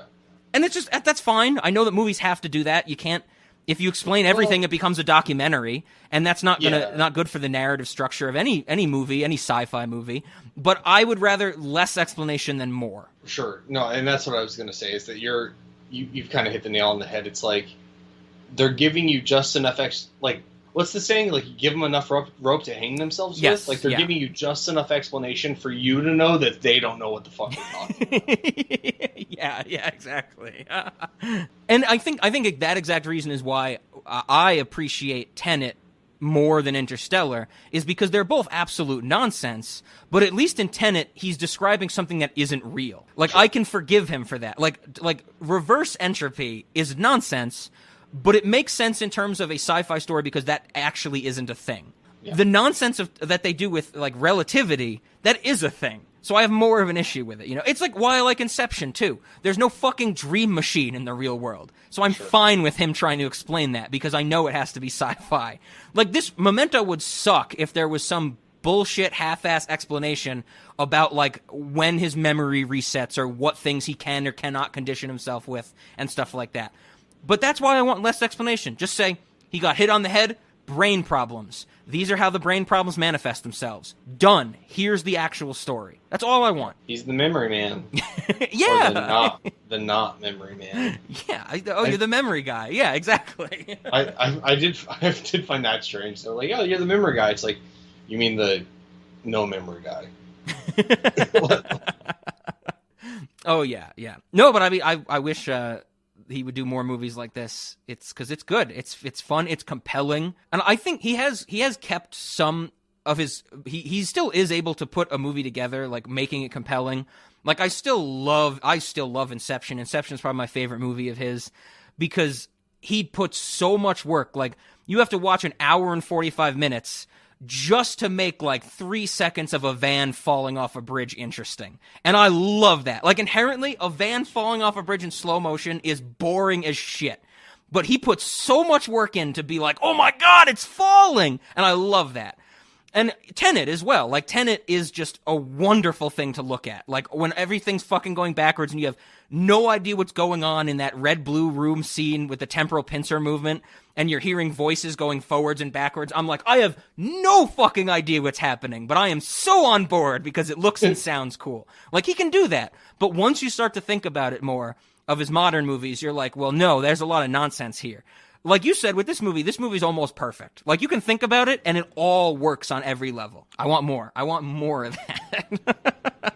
I can tell you said this movie doesn't need a sequel. Whenever you said that, I was like, they really could just make a sequel just to give us more of this movie. Oh, sure, sure. Like, the story wouldn't be about Lenny so much anymore as it would be about, like, the shitty things that people do to Lenny. Yeah, I would love to know more about what Joe Pantoliano's doing when he's not in the scene. Like, there's just, when he comes out of Natalie's house at one point, Joe Pantoliano's, like, hiding in his car. Yeah. And I'm like, how the fuck did he get there? Like, what was he doing?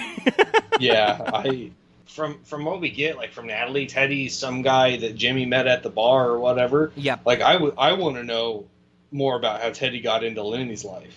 Yeah, yep. And like, they say that he was the cop on the case or whatever. Teddy says that, but that's bullshit. Mm-hmm. Like, I don't believe Teddy at all. Yeah. So, I want to know more about that. But I think the obvious answer to if they made a sequel, they would call it Memento. I think that is the easiest, obvious answer. But I think that if they do make a sequel, they should go balls to the wall and do the Too Fast, Too Furious thing and do Too Mem, Too Ento. Like, make no sense at all, you know? Oh, that's funny. But I don't know I don't think there's any plans for a sequel. Christopher Nolan movies don't have sequels unless they inherently warrant them, like Batman, because, you know, nobody can make a single superhero movie anymore, or even back in the late thousands, you know. But I mean, I still, to this day though, I want a sequel to Inception, just for the fact that the movie starts with the top still spinning, and then it, like, starts to wobble, it falls over, it rolls off the table, and when it lands on the floor, it just starts spinning again. Like, I don't know what the fucking rest of the movie would be, I just want that to be the opening to the sequel of Inception. I still have not seen that movie all the way through. That movie is... I love that movie, and I love to describe it as a bodybuilder of a movie. Like, that is exposition the movie, and it is also, like I said, like, 3-second shots of a van falling are the most interesting thing you've ever seen. It's wonderful. I think one thing I do know about it is, like, Ellen Page draws a maze or something. Yes, she does. And as we know, as we've talked about many times, Christopher Nolan, his movies have very few women in them. There's 4 women in Tenet. There's 3 women in this movie. There's Natalie, there's Sammy Jankis' wife, and there's Leonard's wife. There's very few women in Inception, and now there's even one less woman because his name is Elliot Page now. Yeah, I was gonna say I think I just dead named Ellen Page. It's Elliot Page. I'm sorry, Ellen Page. I'm sorry, Elliot Page. So Christopher Nolan's movies are losing women after the fact. It's ridiculous how little he... And then most women in his movies are dead. Like, a lot of his movies have dead wives in them and stuff like that. So it's very strange. Christopher Nolan, as Zach likes to say, he's never had sex before. He barely knows what a woman is. To him, a woman is a plot device. I mean, is he wrong? They say he has kids, but I don't know. They could be adopted, you know? Like, Yeah. Like when you go to somebody's information, it says like number of children. It's just a number. It doesn't say like, 2 real, 3 adopted or something. I don't know what the other one would be.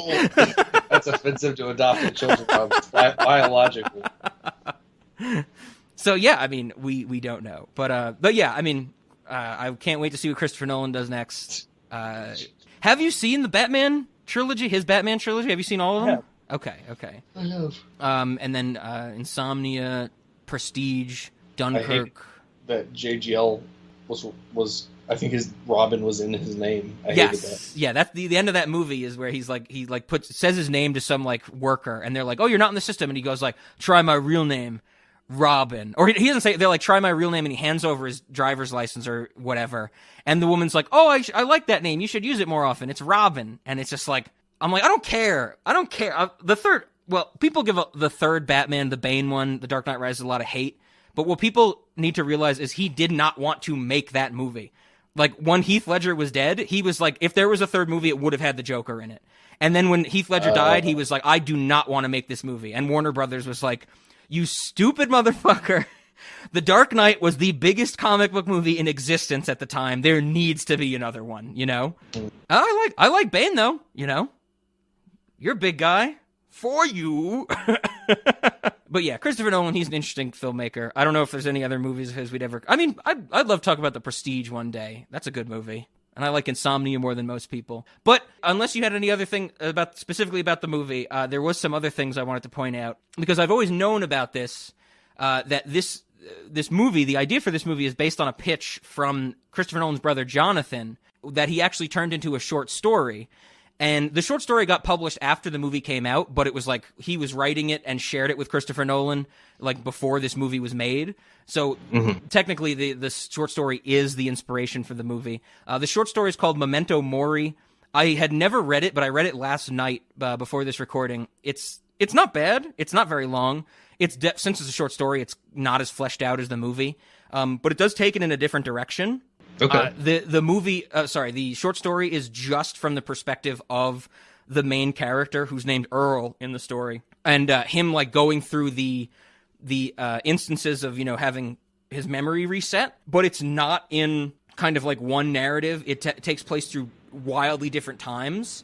Like in the short story, like it starts with him waking up in like in a mental institution, but then it'll be like, oh, then he's out of the mental institution. It's implied that he escapes and he's looking for his wife's killer. But there's one instance where he like wakes up in a motel room, and it's one of those like seedy motels where there's a mirror on the ceiling, like above the bed. And he like wakes up and he looks at it and he doesn't understand why he's so much older than he remembers himself. And that's pretty cool. And so it gets at that notion. It's written from the first perspective, so first-person perspective for him, like seeing things and trying to explain them. But then it also has narration or dialogue or whatever it's called in the second person for like his past self, like leaving him notes and stuff, which is pretty interesting. But some of the lines in the short story are in the script and in the movie. Like the one that we mentioned about everyone needing mirrors to remind themselves of who they are, like that's in the short story. Okay. It is really interesting to see the same idea done in two different ways, but it's pretty good. You can find it online. Like if you search like Memento Mori, Jonathan Nolan, you'll find some way to read it, and it's pretty cool. Right on. So yeah, I mean, it's the movie is way more. You have to flesh it out more, to make it a movie type of thing. But they're both pretty good. I should have mentioned this earlier. I forgot about it. But speaking of this movie, people seeing it as intelligent and stuff like that. This movie actually had trouble finding an American distributor. Like it had huge success at festivals, and of course Christopher Nolan's from Britain, and that's where it like first started, and it got a lot of distribution in Europe. It had trouble finding an American distributor because so many executives saw it, including Harvey Weinstein, and passed on it because they thought it was too confusing for American audiences. What? Yes. So this is the thing that we have to remember.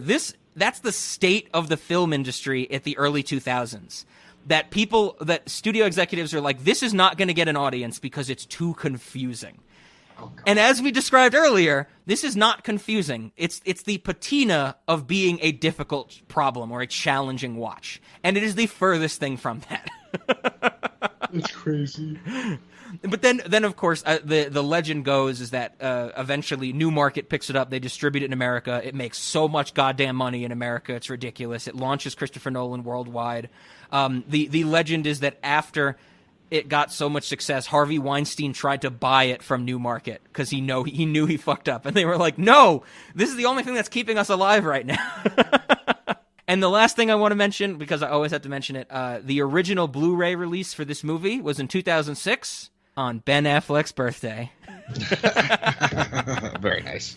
I also do want to mention I've never seen it because I don't own the DVD release of this movie, and I have never found like a ripped version of this.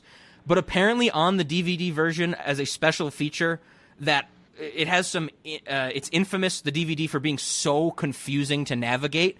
Like you have to like basically do like the Atari cheat codes, like left, up, right, down, start, select and stuff to get to certain menus on the DVD. Oh God. But if like you read stuff online where people are like, I just want to watch the movie, but I have to like Google how to do it on the DVD. Like it's not easy. It's very, very strange. But one of the hidden features on the DVD is a recut of the movie that is in chronological order. Oh. So it's like you watch all the black and white scenes, you get the scene where it transitions from black and white to color, then you watch all the color scenes. It's just as like a fun thing to exist. I would love to watch that, like knowing the movie. I can't imagine watching that for the first time you see this movie. I feel like that would be so goddamn boring. Because it takes away all of the, like we said, the catharsis of being put in the shoes of Lenny and stuff like that. But I would love to see it just to watch it, But like I said, it's not that I'm confused by any of this movie, and I'm like, how does this connect? How does that connect? So I wouldn't need that to expand on anything, but I think it'd be interesting just to check out. And I do, because I mentioned I have to, and we didn't mention it before, I love when it transitions at the end from black and white to color. Like, that is some dope shit. I love that little touch in this movie. So one thing that, when I first heard that the black and white scenes were chronological and that they connected, I was like, at first, like, he's just on the phone at first in the black and white scenes. And as far as I could tell, that could have happened at any time before the movie. Sure, yeah. It really is only at the end of the movie is when it's like, oh, these things are coming together, that type of stuff. Yeah. So, because the whole black and white stuff is just to really tell the Sammy Jankis story throughout the movie. Right. Yeah. Yeah. So when I heard people say that it was like chronological order, I was like, that's kind of weird because like I'm pretty sure it's just flashbacks about him telling a Sammy Jankis story. And so I was just like, I thought it wouldn't have mattered to me if those were in chronological order or not. Yeah, he's just telling the Sammy Jankis story. Exactly. Speaking of the Sammy Jankis story, I do love that multiple times in this movie when Joe Pantoliano shows up, Guy Pearce will say something like, he's like, I told you about Sammy? And Joe Pantoliano's like, yes, every time you see me, you tell me about the goddamn Sammy Jankis story. Like, he is definitely annoyed by it. Like, that's the one thing I, like, totally believe Teddy or any other character. Like, I would be so pissed. I'd be like, yes, I've fucking heard the Sammy Jankis story before. Yes. Yeah. I remember Sammy Jankis. I definitely thought it was, like, so Lenny realizes that he maybe killed the wrong person because the guy's like, Sammy. Yeah, And he's like, how do you know about Sammy? And Teddy's like, you tell everybody about Sammy. Like, everybody you meet knows about Sammy Jankis. Yes, that's great. Oh, I love that. Oh, yeah, Joe Pantoliano, I know we talked about it in the Midnight Run. I just love him as an actor. I think I love him in everything he's been in. He does everything so well. I loved at the end of the movie when, like, Leonard throws his keys into the brush. There's like multiple cuts back to Joe Pantoliano just looking for his keys. And then at one point he's like, come on, Lenny, help me find my keys. And I'm just like, this has nothing to do with the movie. He's just so like, he looks such a loser looking for his keys. But it's wonderful. No, I agree. That was well done. And something that like was amusing to me when it crossed my mind is just like, all of a sudden Lenny doesn't know where he is, and there's somebody asking him for help looking for keys. Like, it would have been really funny if he actually like helped him look for the keys. Yeah. It's like, who are you? I don't know who you are, but let me help you find your keys. That's great. Oh yeah. It's a wonderful movie. And then the end credits song is a David Bowie song, which just works for me perfectly. Even though I did read that it was supposed to be Radiohead's Paranoid Android, but they couldn't pay for the rights to that song. And I'm like, so they used a David Bowie song. And I'm like, perfect. That's wonderful. Because I like... They should have used the Bruce Springsteen song. And then maybe Obama would talk about Memento on their podcast. Used Obama song, yeah. Oh God! So anything else that you have about Memento? No, I think that we did a pretty decent job. I'm sure there are more little things that we could talk about here and there, like in the bar when he drinks the spit-in beer, etc. Yep. But I really want to hammer home they did interrogate amnesia right. Yes. They did the best thing they could have done. They edited the movie in such a way that it gave, as you said, with whatever you called the House of Leaves, like it gave the user that, or the player, not the player, the watcher, that feeling of not knowing what the fuck was going on. Yes. And just knowing what it caused. That was beautifully done. This movie probably wouldn't have worked any other way. Mm-hmm. I think, as you said, that straightforward, just chronological cut probably wouldn't be any good the first time you watch it. Yeah. That definitely seems as just like a little artifact of you watch it out of interest, just to see it, how it flows together and stuff like that. But once again, I think this movie works so well in that, in all the color scenes, they start and end with certain things happening, and then we see those start and ends in later color scenes. They always blend together. And I love the fact that sometimes, one color scene will start with something and you're like, okay, we're here, we're new, I have no idea what's going on, you're in the shoes of Lenny. But then when the next color scene ends, sometimes it'll be the exact same, shot and voiceover and stuff like that. But there are other instances where, the dialogue might be changed a little bit or the camera angle might be changed a little bit. So it really is, on every level, these things are blending together. Sometimes they're the same, sometimes they're just a little different. It's perfect. It's so well put together that I think anybody, I'm sure a lot of people who listen to this will have seen Memento. It's such a popular movie. If you've seen it, if you haven't seen it, well, check it out. If you've seen it, watch it again and think more about memory. And if you think that you're smart for understanding this movie, just don't do that. Just don't. Just stop it. You might be smart. That's fine. This movie is not a test of that. That's right. I wholeheartedly agree.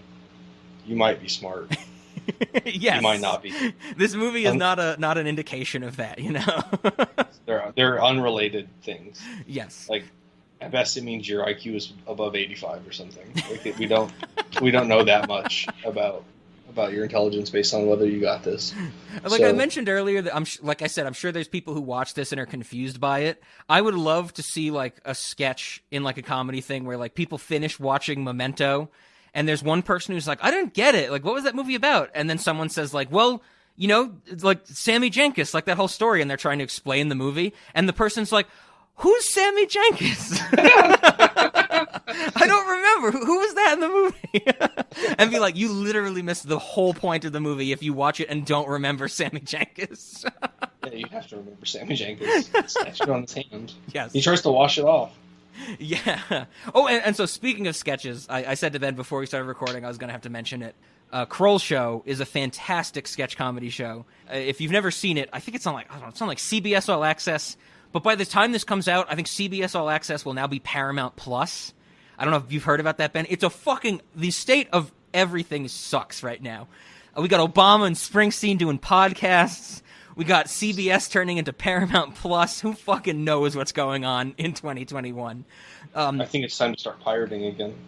Oh, well, yeah, that time never ended, I think.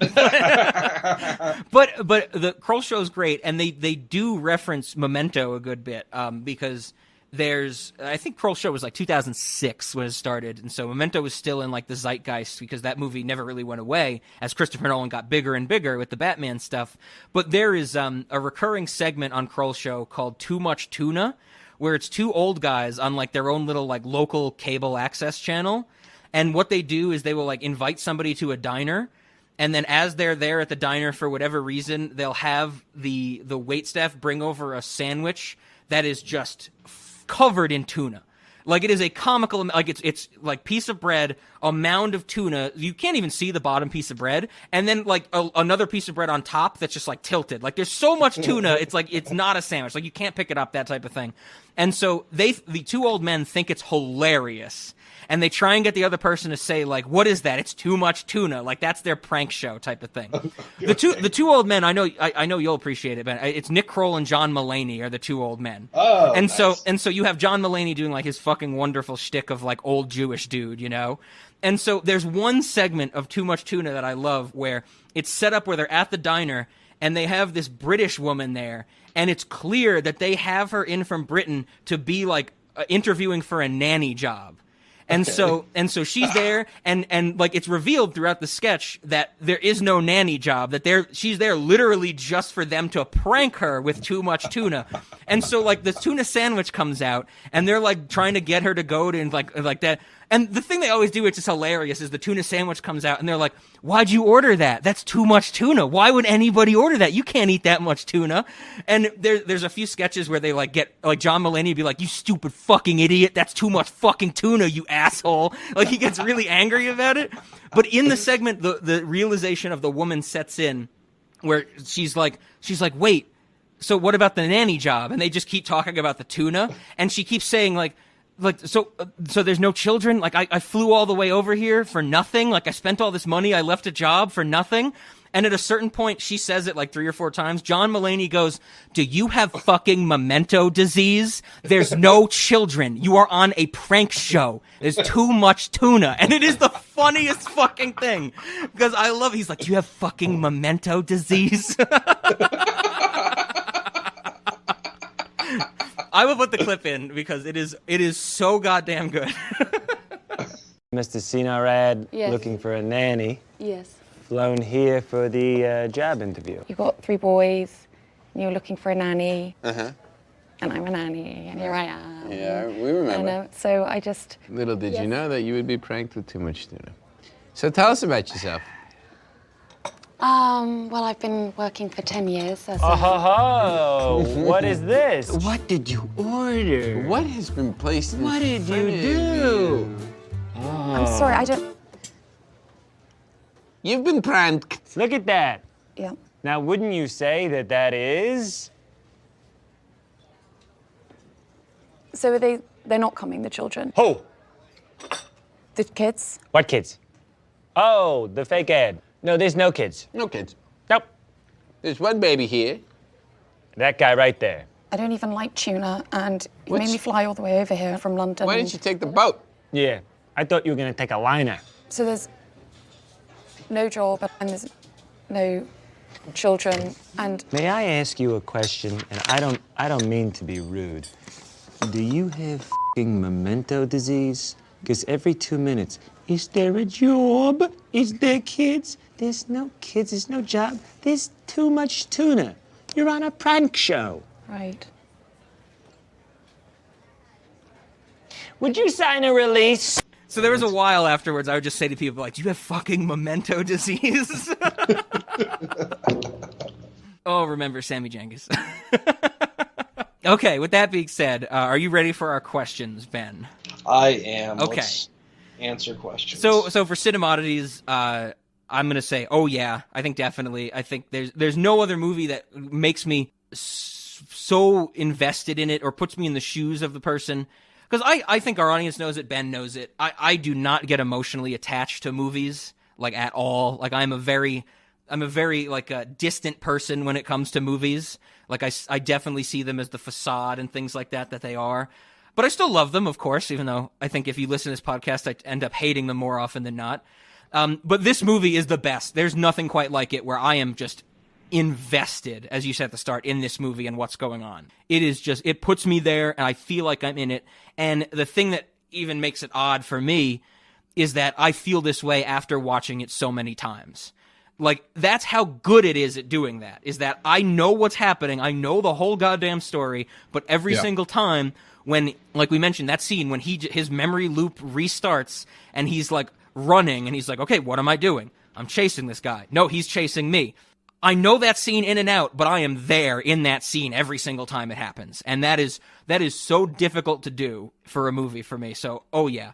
And Late Night, definitely. Like, I would show this movie to people. There's so much to talk about with it, and that's one of the things I love from late night movies is they actually start a discussion. And also, another great thing about this movie, it's a solid 110 minutes long. Like, this is a fairly long movie, but it does not feel that way. Like every time I sit down and watch this movie, I'm like, oh yeah, this movie's almost 2 hours. Like for some reason I always think it's like just a quick 90 minutes. So much happens in this movie, but since it's so compelling, it never feels that way. And so I think that's a great thing for late night movies is just to be like, yeah, it's a full story. You're going to get a lot from it, and it's not going to like bore anybody to death. Well, if you're watching this with somebody and they get bored, like don't watch movies with that person anymore. So I'm going yes to both with a bullet. Absolutely. This is a great movie. Yeah, I have to agree. I mean, it's a yes on both fronts. Nice. It's weird. It's maybe primarily weird because they did the memory nonlinear time thing well. Yes. Oh yeah. It's like we were saying before. The editing makes this movie. That storytelling structure makes this movie. Like I just said, I don't know if there's anything else quite like this. Sure. I mean, after Pulp Fiction and this, like, non-linear storytelling becomes so common, and I don't think it's always done well. But then even when it is done well, I think people start to hate it after a certain point. I don't think we've talked about it on the podcast, but I love the fourth season of Arrested Development, the first Netflix season. Do you remember when that came out? Like, every episode was structured around one character, and they would just run into other characters, and like as you're watching the early episodes, you have no fucking clue what the other characters are doing, and scenes just straight up don't make sense. But as you watch it and it focuses on other characters, you start to fill in the whole story. Like I see similarity between that and the story structure of Memento, where you don't really know what's going on at the beginning. You have to wait for that information to get doled out in this interesting, compelling way to have the full picture. So I love that type of storytelling. I find it absolutely abhorrent that mass audiences, and I think even critics, were like, this is terrible for Arrested Development, and Netflix re-edited the fourth season of Arrested Development to make it more like the first three seasons, and they hid the original version of it. Like, you have to fucking try. Like, you have to know the URL to find the original version of Arrested Development Season 4 on Netflix now, if they haven't taken it off, because everybody hated it so much. And I'm like, no! This is what Netflix should do. They shouldn't just buy a show and do the same exact thing that the show's been doing, because guess what? They're going to fuck it up. They don't know how the show was originally run, you know? Do something new. It's why I don't like Black Mirror on Netflix. It's why I don't like Trailer Park Boys on Netflix, because they didn't try to do something new. They were just like, they're like, Ricky's an idiot, right? Okay, Ricky will be an idiot on Netflix. And it's like, let's just double down on that. They actually tried to do something different with Arrested Development, and they should have stuck to their guns, but they were like, nope, critics didn't like it, so we're just going to like pay to re-edit it. And I'm like, that's bullshit. That's crazy. I mean, that's actually like kind of close to cancel culture in terms of like, some people didn't like it, so you're going to redo it. Like, fuck them. Like, yeah. So what? Like you said, stick to your guns. Like, fucking, it's okay if some people don't like your shit. Yes. Yes. Yeah, what a thing. What a novel concept in 2021. Some people might not like your stuff. Oh God. So good. We're in agreement on Cinemize and Late Night. For snacks, I have to say I don't have a lot of snacks for this. This is one of those movies that I love so much that I just like fall into the trap of just watching it and thinking about other things. I did come up with some. Well, one. The electrified objects test that they give Sammy Jankis, which also a great scene because Stephen Tobolowsky plays Sammy Jankis. His doctor is played by Thomas Lennon in like two scenes, who I think is best known as either Lieutenant Dangle from Reno 911, the guy who wears the short shorts, the cop that wears the short shorts. Thomas Lennon is also the guy that wrote and created the Night at the Museum movies. So he's like a very big name, and he just has like two scenes and like 3 lines of dialogue in this movie. It's great. But I love when they're doing the electrified objects test and the multiple times Sammy Jankis gets shocked and he gets pissed off about it and gives the doctor the finger. Like, I love that little touch where he's like, well, test this, you quack, and gives him the finger. And I'm like, that's a good response for a doctor because you got mildly shocked. But I would like to take the electrified objects test, not really set it up as a test, but just have it like out on like a table or something in the Sin-E-Modities portion of the restaurant.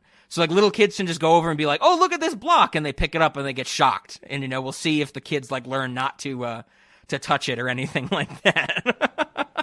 Right on. See, I do know that if we did that in any environment, not just a restaurant, if you did this same kind of test with children, where you had, like, say, a room full of children, you put this table with, like, some objects are electrified, some are not, you would watch the children, you'd have the period of time where, you know, kids go to play with it, they start to learn that some of the objects are electrified, they'll learn that it's the same objects and stuff like that.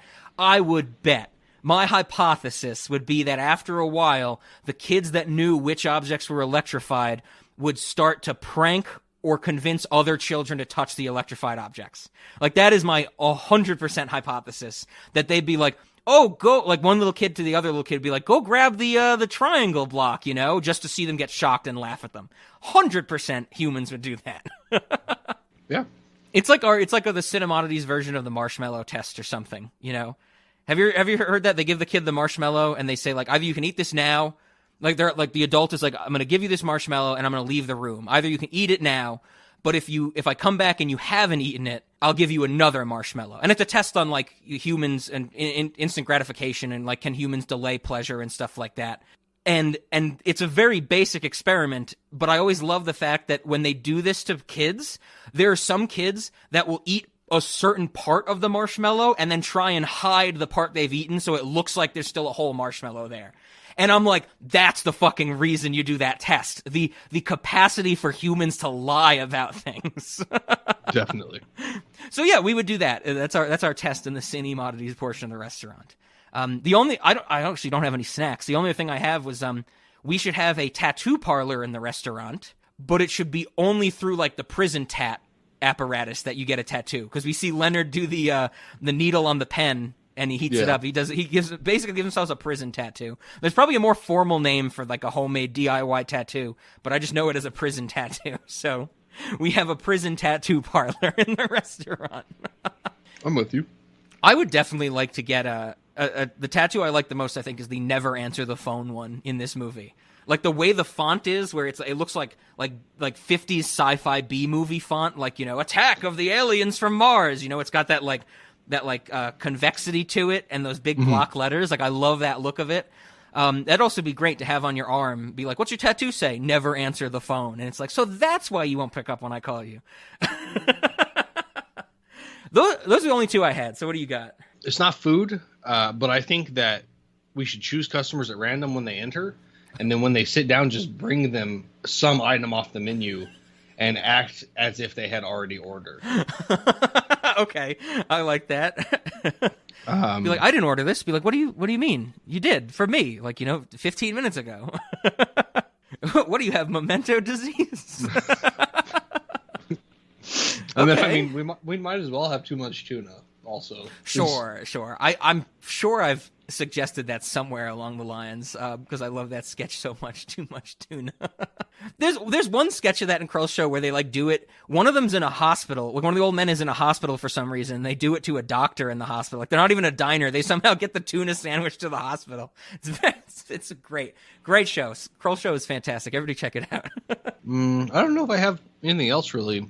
Like you said, I mean, I was kind of going along for the ride here. Yeah, and there's not even a lot of food in this movie. Like, I think we see Teddy eating, like, a soup at a certain point, but it's never, like, the focus of anything. Even when Leonard and Natalie are at the diner, they don't order any food. They just talk. Yeah, I mean, I think that we can probably expand the Memento experience to, like, different parts of the restaurant. So, like, yeah, you sit down and they just bring you food and you're like, I didn't order this. But then, like, when you're leaving, they go up to you and be like, oh, you left this at your table. Oh, and sure. It's like the whole diner experience. Like, oh, this is the hotel you're staying at. And if we do it enough, like, at the setup, like, you know, we start with when they first show up, we give them food, maybe some other things happen, and we try to start to convince the person that maybe they have, like, memory loss and stuff like that.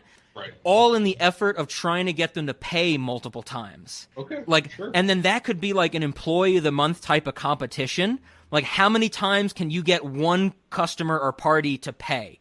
You know, and be like, I got them to pay 3 times at one visit. And be like, I got 5. And it's like, you're the employee of the month, you know? Yeah. Okay. Yeah, that sounds good. Okay, right on. Good. Well, I'm glad you saw Memento finally, Ben. Now you can, every time someone says, have you seen Memento, you can say, I don't think so, and see if they get the joke. Because now there will be a record on the internet of you having seen it. But I guess that brings us to the end. So next week we'll continue on with the Fort Year with just the perfect connection to an R-rated Christopher Nolan movie. We will be discussing Spy Kids. Because, you know, nothing says R-rated Christopher Nolan like a PG kids movie, right? I'm not there for that one, am I? I don't know. It hasn't happened yet. And then in narrator's voice, it has totally happened. So yes, we will be continuing on with Spy Kids, but other than that, just because, not just because, but since we mentioned it in this episode, definitely head on over to the Cinemodities Patreon, where you can check out Matchstick Men, where we also gush over how well edited that movie is, which is the same editor, Dodie Dorn, and check out all the other stuff that's on Patreon, some bonus content, and support the podcast. I think Ben wants to pitch something, which you can totally skip if you want to, because I don't think those funds will go to Cinemodities, but go for it, Ben. So, as I think I've maybe mentioned on mic, I don't know, not 100% certain, I recently started playing Magic the Gathering.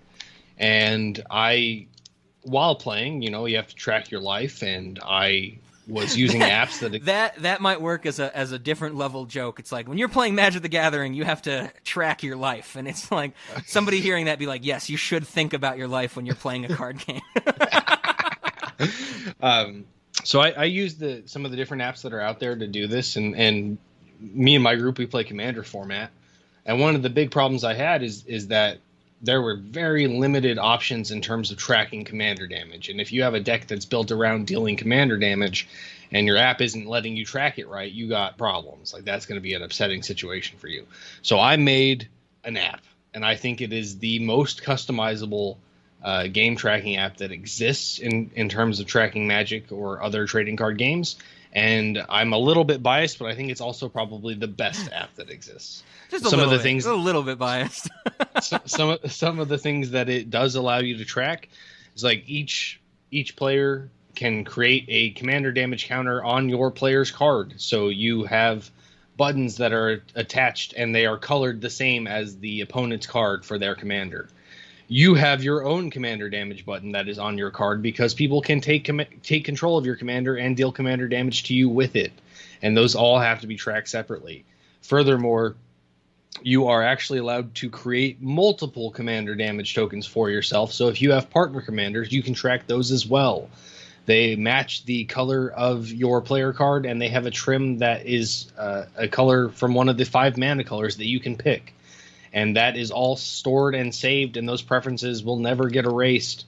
And so the next time you play, you don't have to set it up again. You can just start it. You spend more time crushing your opponents and less time thinking about how the game mechanics actually work or the logistics of tracking the game using the Magic Life Counter app that is made by Xanderthal Apps, which I think I've pitched before that I am Xanderthal Apps on the Play Store. So there will be a link in the doobly-doo. Perfect. I was just about to say, send me links and I will put them in the show notes for sure. I have a question about it, and then if it doesn't exist, I have a suggestion. I have never played Magic professionally. I have just played Yu-Gi-Oh! And Duel Masters professionally. But every card game, I think, there is some form of keeping track of life points in Yu-Gi-Oh!, life in Magic, I know.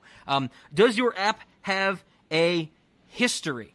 Does it show all of the things that have caused loss of life or change in any type of scoring? Because the reason I say this is that in professional Yu-Gi-Oh! Play, when I used to play, which is also, I played when Upper Deck was running the tournaments before Konami came in. That's a story for a whole different time. The tournaments, a lot of professional tournaments would require that life and scores were kept on paper with a history. Because if you used apps without history, someone could say, well, how did I get to that, or something like that. If there are discrepancies in scores, you could go back and show where things happened. If you're, like I said, I don't know if you're playing at a level that Magic would require that. I would imagine any tournament where, if you're playing for any type of prizes and someone says like, oh, I have my life at 10, why do you have it at 8? Can we go at a history to see where a discrepancy came in or something like that?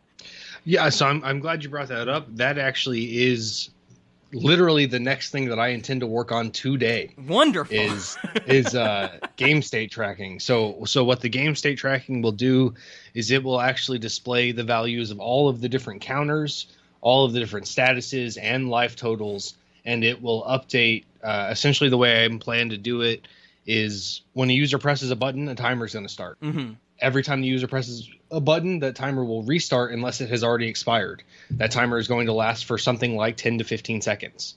So if you stop pressing buttons for 10 to 15 seconds, a game state will be recorded. Perfect.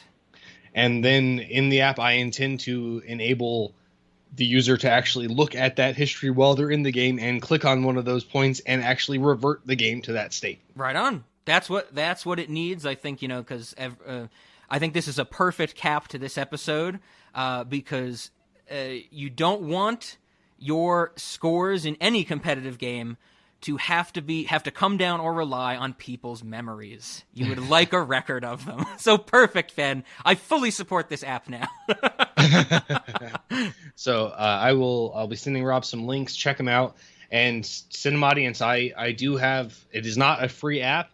There are no ads on it, but it does cost $3 to download. I am capable of giving out promo versions that are free. So perhaps if you hit up the Cinema Audience email, you might be lucky enough to receive one of those. So come check it out and tell your friends. If you play Magic, use this app. If you don't play Magic, start playing Magic because this app is so good. That would be the craziest thing. How'd you get into a competitive card game? I really like the scoring system on this app. How'd you even find it if you don't play the game? Now that's the question. Like, why'd you get into Yu-Gi-Oh? I don't know. I really like that you start with 8,000 life points. That's a very nice number to me. Is there still 20 in Magic? It is 20 in Magic, Okay. 40 for Commander. Okay, gotcha. Yeah, I never played Commander. But okay, right on. So check out the show notes for all that info, and I think the last thing we have then is how do we end this episode? And of course, because I mentioned already, we'll take that end credits song, which is David Bowie's Something in the Air, and play it in reverse. All right. And I just got the links. Perfect.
Nazwy właśnie